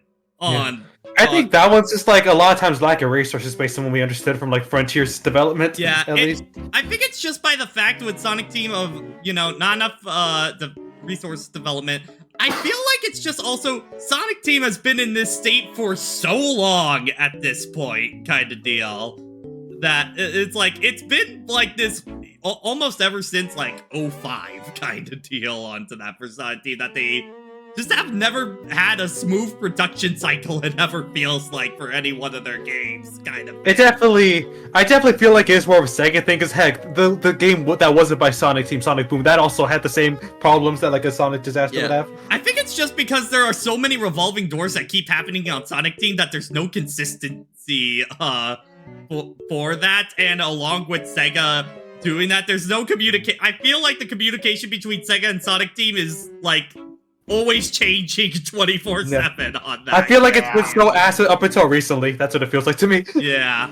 So I hope that changes for them moving forward, and they actually just get a normal production, pipeline onto that to do that. I think it's just admittingly with Sonic Team, I know Sega keeps pressuring them, but I think for Sonic Team, I really want them to just pick one thing and develop it to polish it to make it shine, kind of deal. Something like Shadow Generations is clear proof of that on that. Hopefully they let these successes be successes, and they learn and they follow up on them. Please do that. I think that's the other thing about Sonic, whenever it comes to Sonic, because it feels like even when we get good stuff, you never know with the next one at this point. Kind of just follow up, just do more of this. All right, this formula's perfected. New formula.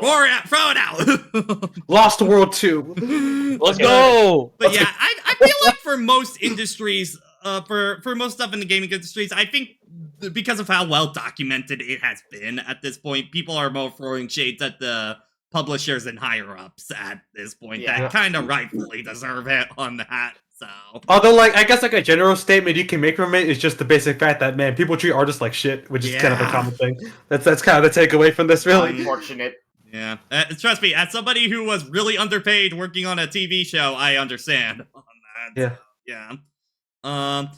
I'm of the opinion that not every gaming IP necessarily needs to be long-running franchise spanning multiple years and numerous titles being made. I think some games can stand as a historic part of a console's life cycle or in a company general history and even an era of a specific game when it was released. Basically, I think it's okay to have some one short off lived stuff. Hi, I've been subscribing to this philosophy for like 5 years. Okay, also, hang on. You know, I'm just gonna say something specific. I don't know who's gonna agree with this. I feel this. I feel like I know. Cosmonaut just said. I feel like this isn't a game. I feel like we as society need to move on from Avatar: The Last Airbender. Yes. I think we need to move on from it. I think it's just been weird because of like for Nick on that in particular. It feels like they have been all in on SpongeBob as like their one IP onto that. Like they made that pretty clear. Airbender just seems like the big one of like that seems to always be their darling and be like, we're gonna do big things with it. Like we're gonna do cool stuff with it. And it just seems consistently a lot of the time. Like I feel like half of the shit that's been announced for Avatar still hasn't come to fruition. At this live action show did, and from what I gather, it's another live action remake. I feel like it's just one of those. We keep kind of going in circles with Avatar. I'm just like, just let it die. Let it be the show. Yeah, we have moved on. And Korra. You can still do the comics and stuff like that. Like that's fine onto that. I feel like all these big reboot projects of like the big new movies that they're doing. I'm like, just guys, stop. Yeah, let the I don't think it's gonna cause a big cultural shift like Avatar originally did. I feel like they really want to recapture that. And I don't think it's gonna happen. I definitely have just been feeling like this in a lot of recent times, where I feel like a lot of series for me have just kind of gone into full what I call zombie status for that, where it just feels like the franchise is existing just to say it's still around, kind of deal onto that, without really doing much on that. Oh, where did AD go?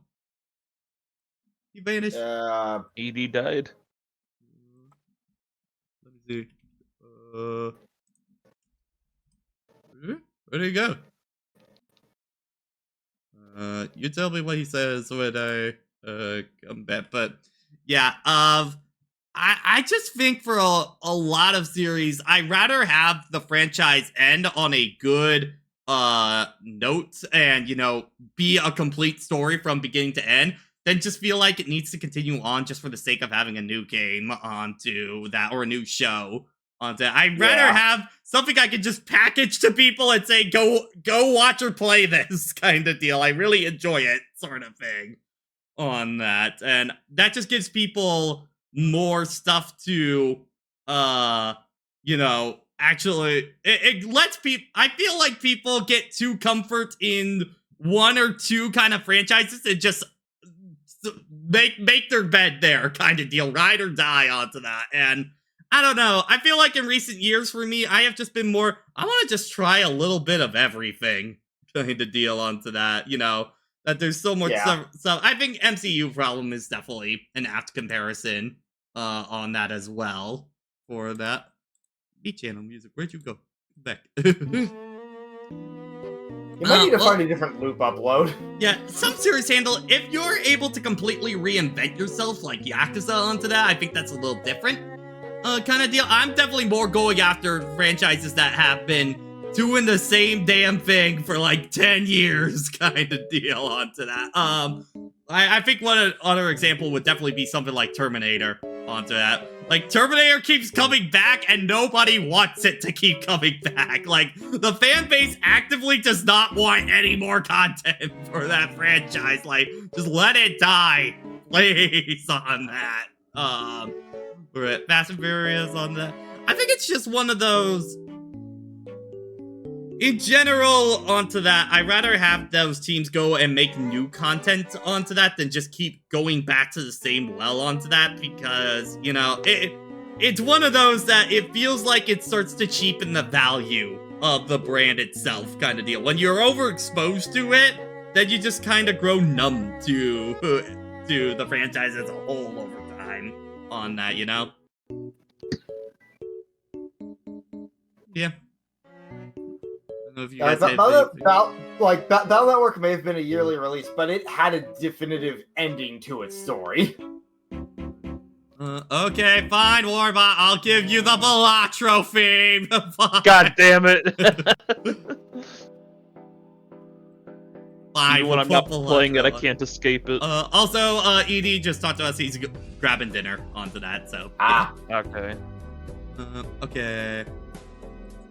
Continue on. Ace Attorney is only good because of characters and story. Yeah. My brother, you talking? That's a visual novel.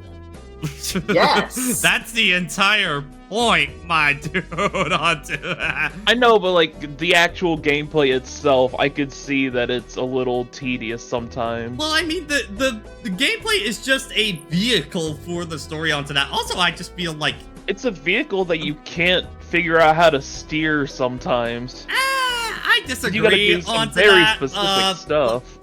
Like, I do think, he even misspelled attorney. Yeah, it does that. But I mean, yeah, like, bro, that's the product, my dude, on that. I feel like compared to a lot of other visual novels, though, Ace Attorney actually has some of the better gameplay out there onto that, mostly in court.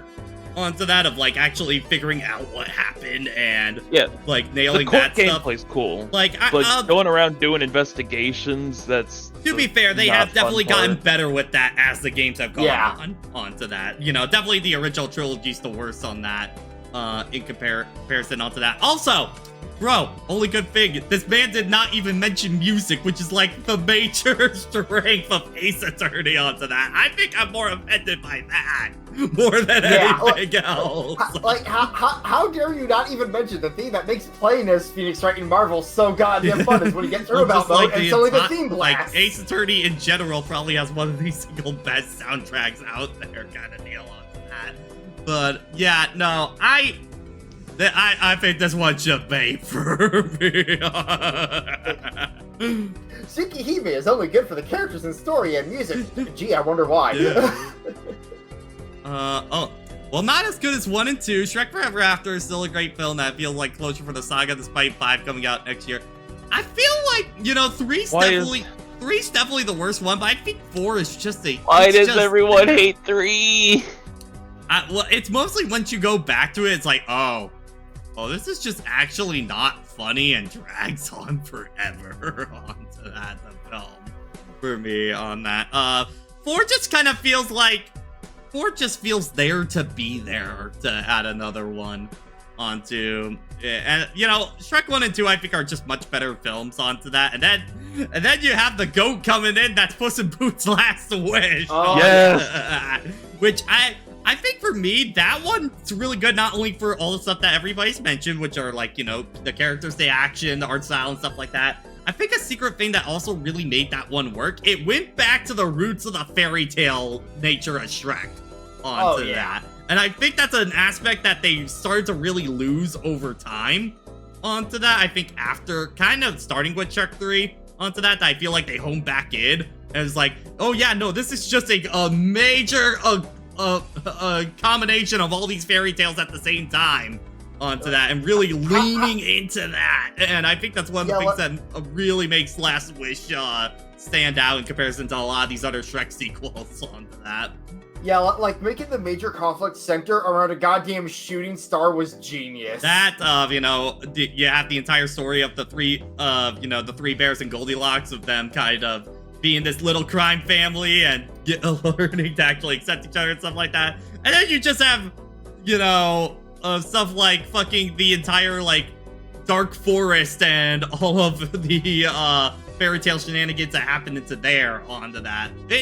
It does make me a little bit more hopeful for Shrek 5. I still don't know quite yet because of, you know, DreamWorks is not doing anything in-house anymore and they're outsourcing everything. So I'm still a little cautious onto that because especially, you know, it's one of those, I don't know how that's going to really work out for them onto that because I feel like they were making some of their best content in recent years onto that. Like, dude, Last Wish and Wild Robot are straight up in the top 3 of best DreamWorks films they've ever made. Like, the only other one in that category for me is Dragons 1 on that, you know. So we'll have to see how Shrek 5 goes out onto that. But I still think from the original series, really, it's only kind of 1 and 2 for me that I'll rewatch at all. Okay. Skyrim is the most overrated game of all time. Heck, I even say it's mediocre. Real shit. I mean, okay. There's not really much more to say with this. We'll move on. Yeah. Yep. There's a just cold whatever take for me on that. Oh, paragraph. Okay. Oh boy. Open world games that have just have exploration as the center focus with no collectibles, objectives, or things to do are the most kind of boring game in that genre. Games like FS7 Rebirth, side quests, optional monsters, minigames, Tears of the Kingdom, shrine side quests, paragliding, and any modern AC games are great at giving examples of giving the player optional things to do. Not all objectives have to be bangers, but it gives the player a reason to explore versus a game like Sonic Frontiers where open zone is just a Unity asset flip with little reason to give in for the open world, despite a few mandatory cutscenes that don't really expand the aisles. I feel like I agree with this. I mean, this is kind of the same problem that I have with something like Scarlet and Violet onto that for me was just the fact that the open world, like, really all you kind of do in it is really just catch Pokemon onto it. So I'm kind of asking myself, then what's the point of the open world onto it? It's the same kind of feeling that Sonic Frontiers gave me onto it. It was like, yeah, I mean, it was fun exploring the aisles for a little bit, but it's like, really, what was most of my adventure on that? I'm like, huh.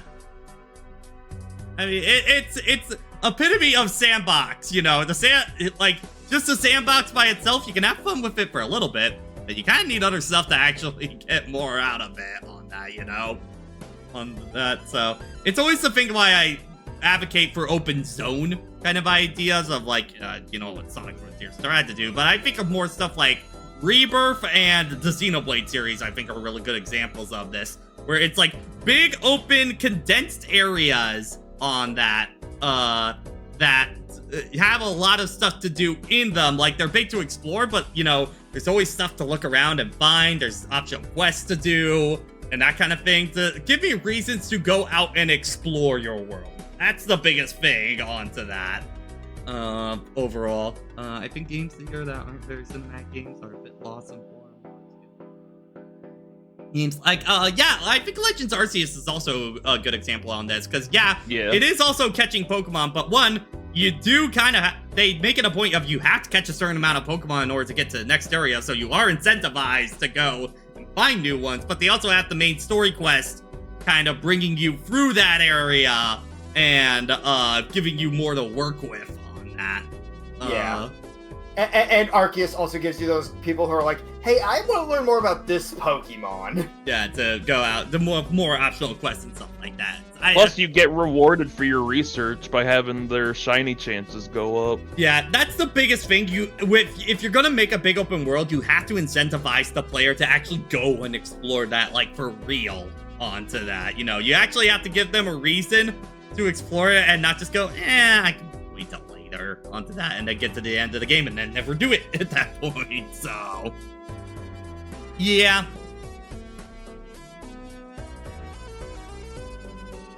All right. Star Fox Zero was overhated. Sorry. There are workarounds for the controls, such as swapping screens with the minus button and toggling gyro to only work when you're actively shooting like Splatoon. Complaints about the short length and arcade nature are bizarre to me, because this was trying to recapture the replayable nature of the original games. And lastly, those complaining about the story being another Star Fox 64 retelling probably forgot what Command did to the franchise. The game story was so badly written, what Lab had fanfiction. Okay, I guess to kind of tackle this from one of the top, I think the biggest thing, like, I'll just say it for me, I really enjoy Star Fox Zero. It's probably my second favorite in the series onto that, which I know is not saying a whole lot onto that, but, like, I do see the stuff that does well. I think just the biggest problem that Zero had was one of that Star Fox 64 comparison onto that, because, like, this is the third time they have done that storyline at this point, and I think it's too much hitting the same beats of nostalgia onto that it feels like at this point it was getting diminishing returns onto that. So I think people really just wanted to have new Star Fox continue on. I think, honestly, with how all over the place Command was and it not having a canon ending, you could just kind of throw that game out of canon. Because let's be real, before then, the only 3 games that were canon, 64, Adventures, Assault. That's only 3. Yeah. Like, it's not that big of a continuity to keep track of on that, you know? And also, as someone who also actually really enjoyed Zero when I played it, I also feel it was overrated, but I also get why people didn't like it. Yeah. I will say, like, I do like the more replayable adventure onto it. Like, I think it was just, again, I think for the fact of that it really needed to kind of get that replayable nature, but not wear that 64 skin so hard. Yeah. Like, it's transparent what it's trying to do. And the problem with that kind of thing, it just makes people go, well, why don't I just play the old thing on that, you know, onto it? You gotta make it stand out in comparison. It still has to keep the essence, but it felt a little too much like the same thing again on that. And then I would say the one I do kind of agree with people is the control. Like, I think for me, the control actually works pretty well when you're in the regular flying stages, like using the gamepad and stuff like that. It feels fine onto it. It's when it gets into all range mode, things get awkward at that point onto it. All range control with that control scheme just never really hit that well onto that for it. And I do agree with the controls in that place on that. So, like, I think it's the thing, like, with all these, like, kind of very quick turnaround re-releases, I would still like to see Star Fox Zero get a chance onto that. I think it is salvageable if you were to give it a more regular control scheme and sell it for, like, a cheaper price. I think people would be willing to give it another shot on that. I mean, hell, I would like to see that game given another kind of life onto that. Yeah. But considering how bad it sold, I don't know if we're gonna really get that chance on it, unfortunately. Okay, I am going to quickly just check these ahead of time because I think we're getting pretty close to the current ones. I just want to make sure that all of these takes are good for stream. So yeah, just give me like 2 minutes real quick.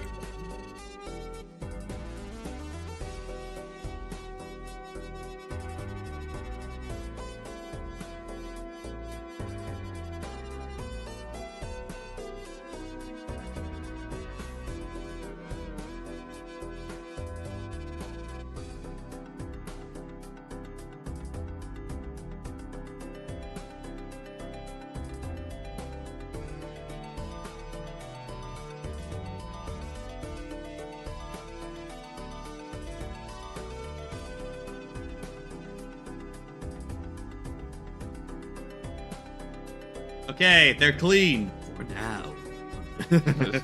So, yeah. Alright, next one! Disney having their modern villains be either tragic reflections of the protagonist or sympathetic characters is not bad in theory. The problem comes when they do it too often and the detriment to the story. What works for Wreck-It Ralph 1 doesn't work well for Frozen. It would also help if these villains are closer to the classic villains like Scar Maleficent, or Take a Breather with sympathetic characters now and then. I mean, this is a pretty cool take onto that. I feel like this is a thing a lot of people have been saying for a very long time onto that. The biggest problem was the fact that they did it like every single movie for a long stretch of time onto that. And it wasn't even just Disney, it was like anything adjacent, like Pixar was also getting on that trend too onto that. The Alpha, that's why a character like Jack Horner was so refreshing for just having a villain that was just evil, knew it, and loved being it kind of deal onto that. Yep.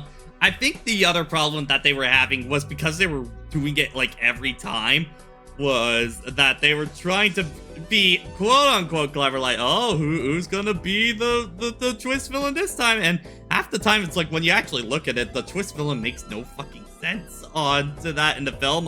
Like Incredibles 2 is probably the most blatant one of that I can think of on that. Like they fucking named her Evil Endeavors. Like, come on. Yeah. So yeah, this one's a cold take onto that. I just don't think Disney's got the energy to really write that kind of villain. I do like the more. I guess for me, I did like more of the turn that they were kind of doing, like in Turning Red and Encanto onto that. That he wasn't necessarily villains, just more problems in communicating with each other onto that and Yeah. families. And I felt like that was a better angle that they were going with for a while. I don't want it to be overplayed onto to that kind of deal, but I felt like that was at least more interesting than just these random twist villains onto that. So, yeah.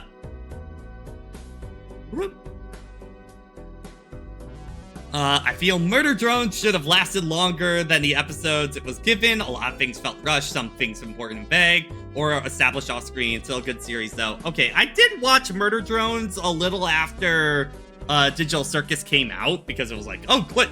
Like, I'd never heard of Glitch before. I was like, oh, okay, I'll watch this kind of deal on that. I think for me, the biggest problem that I had with Murder Drones onto it was just I never found a character I enjoyed onto it. Like, the cast just wasn't really memorable to me at all onto it. And I always felt like it definitely had the problem for me of that it felt like it was kind of a one-trick pony of, oh, they're all robots, we can make this really gory because they're all robots. Like, that's kind of our whole thing. It was like, I felt like that got old after the second episode, and they just kind of kept doing it over and over.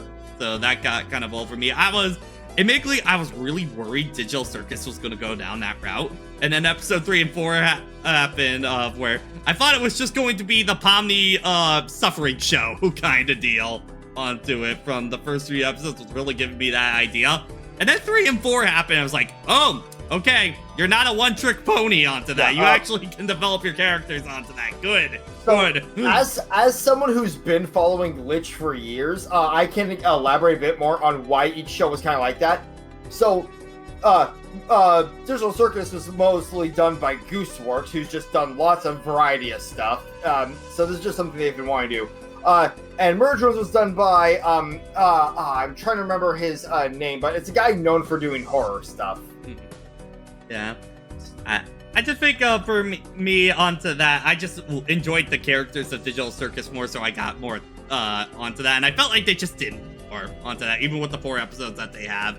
I think just Murder Drones kind of felt like it was the same thing every episode onto it, so I got very tired of it. For me. For a comment I can make on the take itself, by the way, with the whole vague or established off screen, having somewhat recently rewatched the series, they didn't really do much establishing off-screen stuff. It's more just, reading between the lines kind of deal with like some of the stuff that happened between episodes, because it's a pretty clear through line when you watch it all in a row. Yeah. It is things of, like, for example, in Digital Circus, Kane kind of is running into a little bit of a... I'm kind of wondering if this character's going to go anywhere, but it's like I'm on wait and see mode with him onto it. I feel like they're cooking something in the back. His gimmick's getting a little old, but I feel like there's something there in the background. I'll just see if they actually follow through onto it. But the main cast of that show I really enjoy on that, so I just like that show more because of that. So, yeah.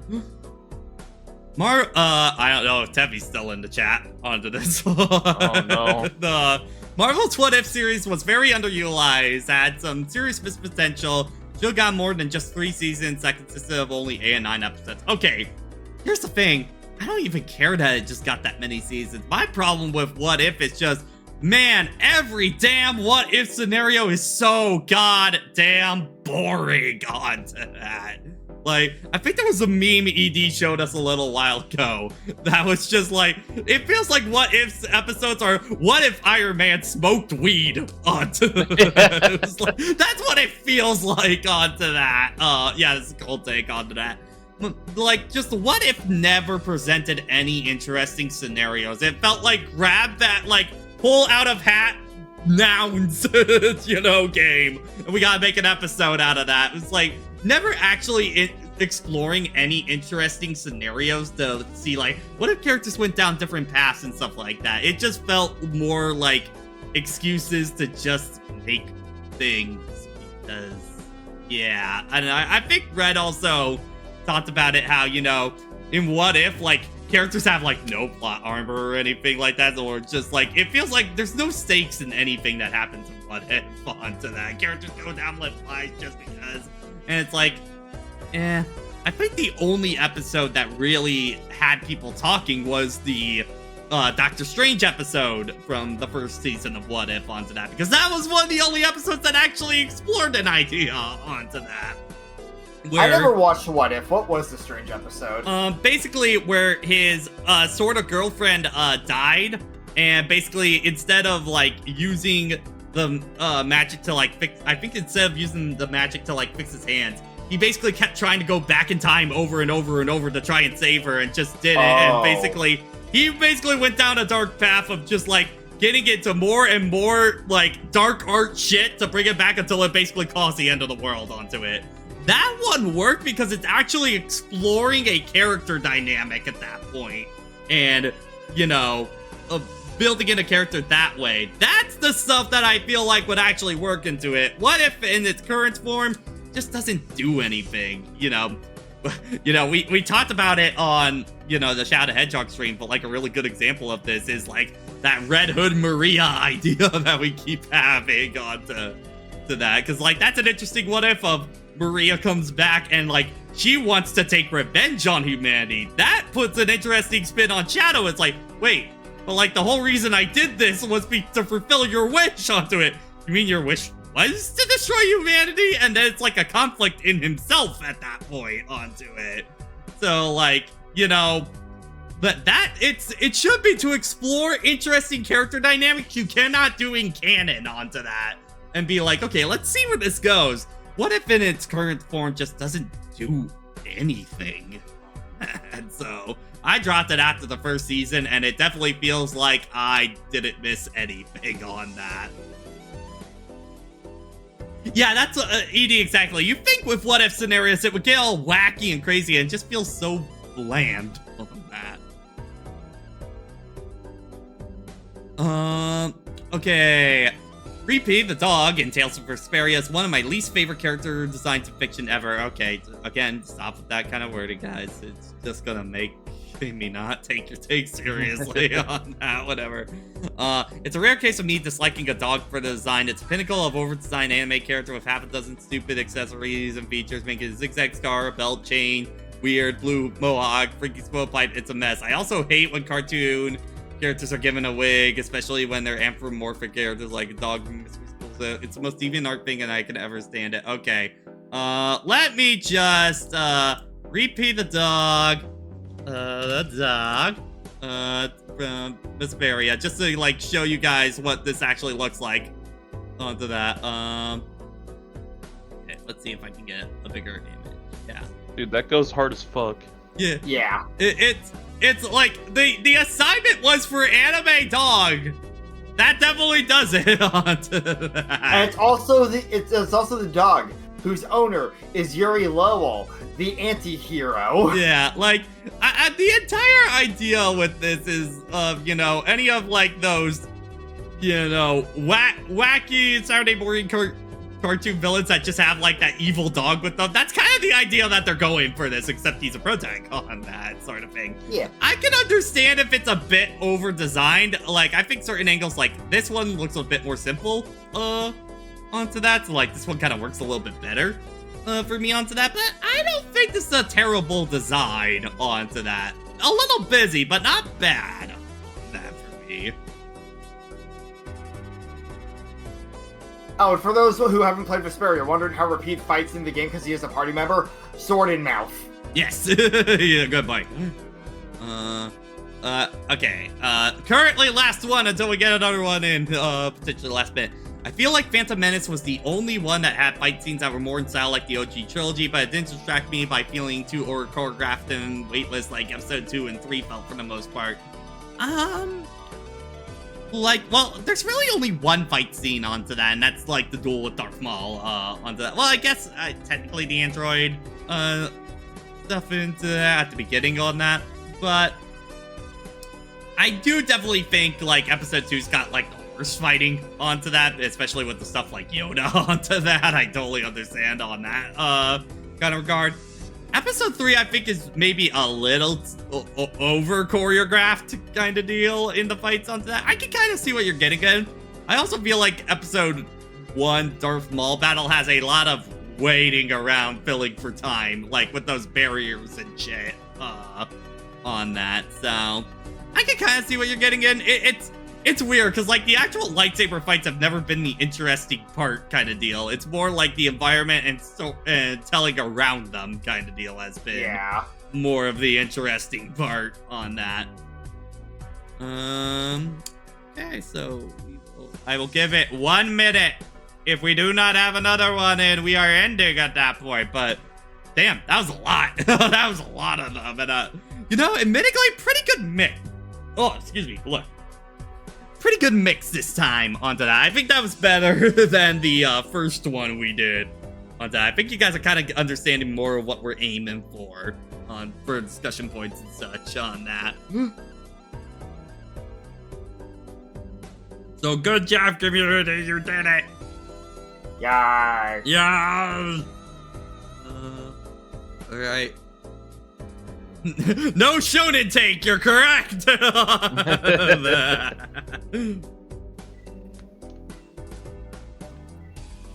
All right. I will give you. Once it hits 90, when it hits 9 o'clock, I will give you 10 seconds after that. I'll do it. I am looking at my clock right now. Okay. 10, 9, 8, 7, 6, 5, 4, 3, 2, 1. And we will refresh and see if stream ends. Okay, you get one more. All right. Oh shit, we got 2 more. How fuck? Okay. Hey, there we go. God damn it. By technicality, I agree onto that. By technicality. But if, okay. I guess on a point of that for sandwich stuff, I want to see where do you guys actually go and get sandwiches from onto that? What kind of sandwich do you get on that? Okay, that very much just depends on what I'm in the mood for at the time. Because for me, I tend to always go to a place called Penn Station onto that. I don't know how many are around the country on that, but the one I always get from there is the chicken parmesan sandwich that they have. It's you know, chicken, pizza sauce, cheese onto that. That shit on a toasted bun with fries and stuff like that. It's like some of the best sandwich you can get around. And it especially makes the case when, like, there's Subway is trying to sell at the exact same price as Penn Station. I'm like, no, I'm going to Penn Station instead. Subway is poverty fast food. Fuck you, I love Subway. Subway is like, I always feel Subway is the coupon place. You only go there when you have coupons for my deal. Yeah, like I go there when I want a nice meatball sub. The most I went to Subway was when I was donating plasma, because it was right next to the plasma place. It was like, okay, got some cash, I am hungry, let's get sandwich. I think it's just I just don't get sandwiches very often. I usually get burgers. I think the other thing is just because I know Subway has been increasing their price like crazy more than a lot of other fast food places, but it's like now they have switched their market from they were just like the cheap sub place to now they are in the same price range as other premium sub shops around. So it's like, why would you spend your money at Subway when you could just get a way better sandwich for the same price at that point, kind of thing? Yeah, the whole inflation thing definitely hit Subway the hardest, because they were known as the $5 footlong guys, and then they were no longer the $5 footlong guys. Well, they stopped doing that even way before inflation kicked in onto that. I think it's just more but they got. It was such a big part of their advertising that everyone still knows that. Yeah, I think it's just more they got They got so much greedier than any other fast food chain onto that kind of thing onto that. They have a place like Wendy's that has pretty much just kept the same price over, and they have been successful because of that, you know?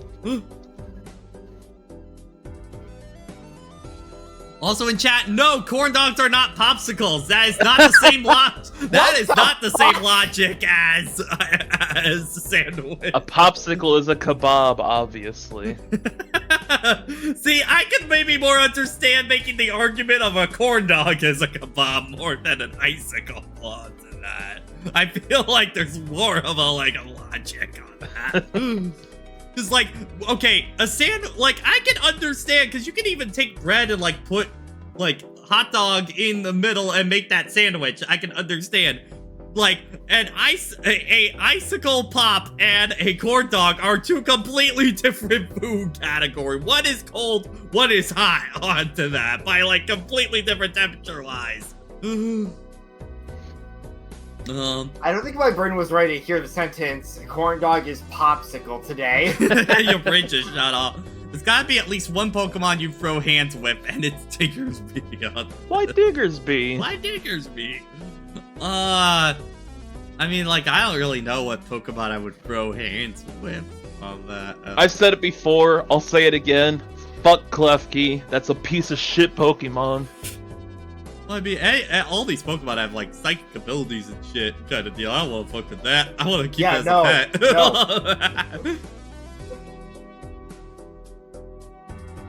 No. Piece of shit Keyring whose only ability is to collect keys. Right, okay.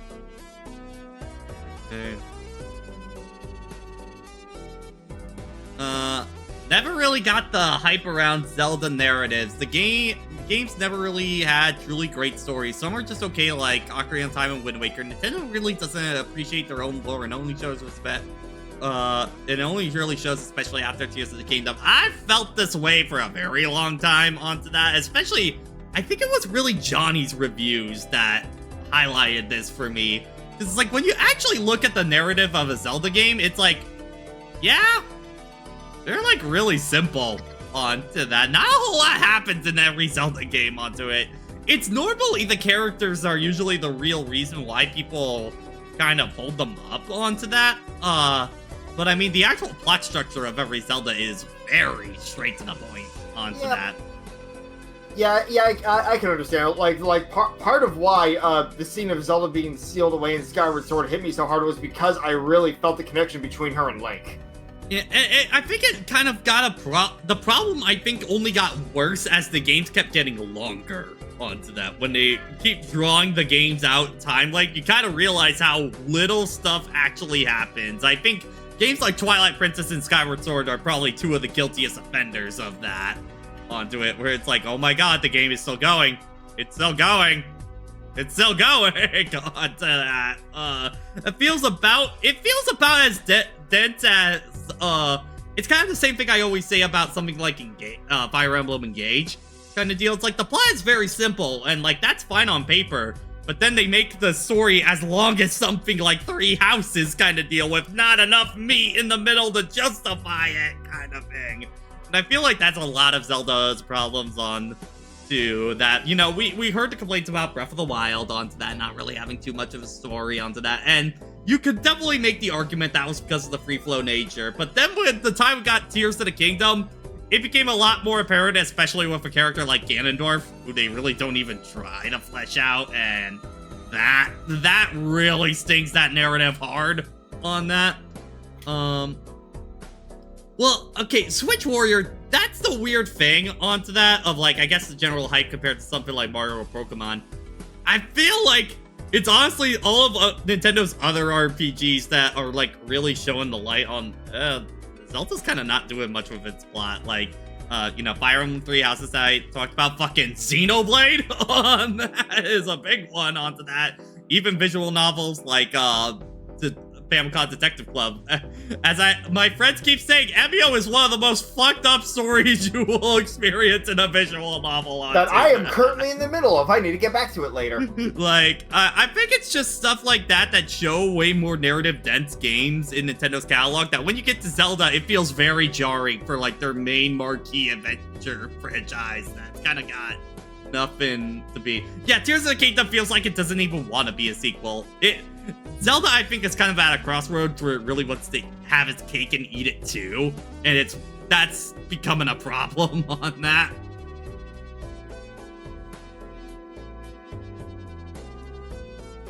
Well, no, Switch Warrior, I would say even then, like, even in, like, Ocarina of Time, like, Wind Waker and stuff like that, there is story, but it's still very basic at the end of the day onto that. I think it's mostly that games like Fire Emblem, Three Houses, and Three Houses in particular is one of the big examples. But you can also throw stuff like Echoes and you know, all Xenoblades into there. I think they just do way more in their time to actually develop them.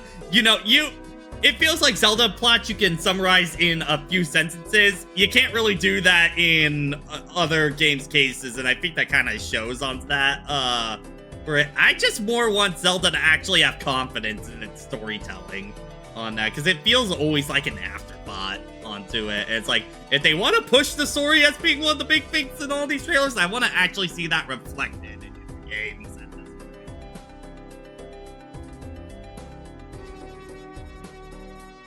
Okay.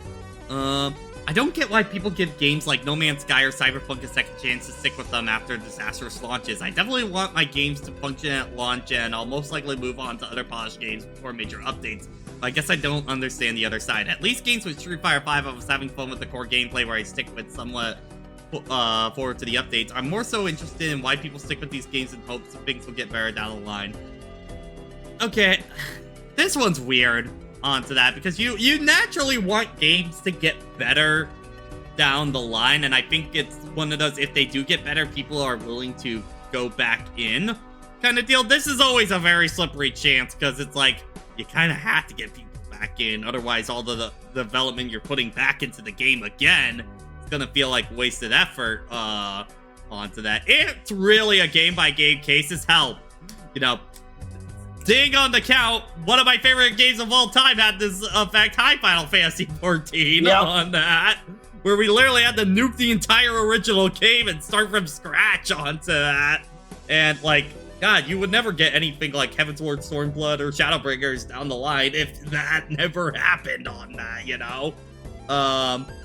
So this is very game-by-game case. I think it's just mostly, how much are the devs willing to throw back into the game, and like how much of a fundamental thing that, you know, change. And yeah, Prankster, I think the big thing with Cyberpunk in particular, they were doing those development changes, but it was really the Cyberpunk anime that got people really back into give it another shot kind of deal onto that. So I think that one's a very particular case of that, of reigniting interest into that. And that's not exactly always a guaranteed thing, because, man, the conversion rate on something like Arcane is not pulling in that same number on that, you know? Yeah, like as someone who played League back in like season 1, but hasn't seen Arcane yet, it's very, like, the meme I constantly see that I, even just having played the game, I agree with. It's like, yeah, watch the show, don't play the game. Yep. Yeah.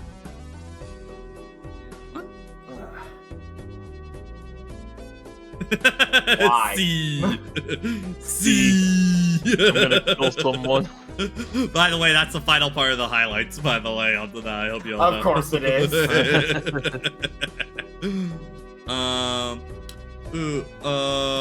Okay. Okay, I gotta be a little careful. I'm just seeing.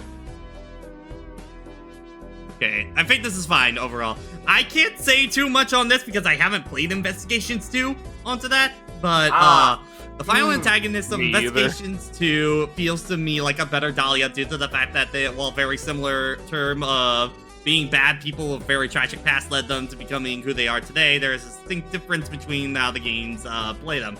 Difference, Dahlia is treated as a bad person with a tragic past, while the Investigations 2 villain is treated as a person who became a bad person due to their past onto that. I mean, just a difference of writing that. I mean, I can't say too much on Investigations 2 villain, so I can't say it. I think the thing that really made Dahlia work for me is just how far this girl is willing to go for shit onto it. Like, yeah, that's the big thing for me here is, like, having actually beaten Investigations 2, both the Fanlation and the collection version. Yeah, no, yeah, that's the big thing, is that Dahlia was trying to do shit from the afterlife. I feel like the main villain of Investigations 2 would not go that far. There's a like more of like a why will you not fucking die kind of deal feeling with Dahlia onto it, of like, leave us the fuck alone on that Also, I think one of the things that really sells her is her theme on that. Because, like, it's one of my favorite themes in all of Ace Attorney. Because one of the things is, like, when you first hear it, the theme is, like, very serene, almost kind of like otherworldly kind of deal. But when you get later into the game, it's the exact same theme. No instrumentation or anything like that changes. And it just feels conniving, sinister, like sick to your stomach kind of feeling. And nothing changed. Literally nothing in the theme changes, but gives a completely different context to it, onto it, and like absolutely amazing work on that track to get that feeling across. And I think that really just sets with Dahlia might be the most deplorable villain in the entire series because of that, because of the lengths she's willing to go on that. Yeah, because like Investigations 2's villain is a tragic villain for very clear reasons. When you get there, I'm doing my best to be vague. Yeah. But like they are a different brand of villain from Dahlia is the thing. Yeah.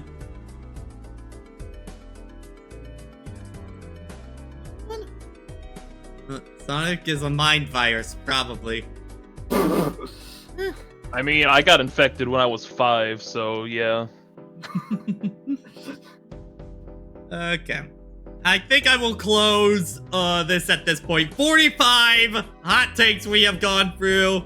It's pretty good on that. So, yeah.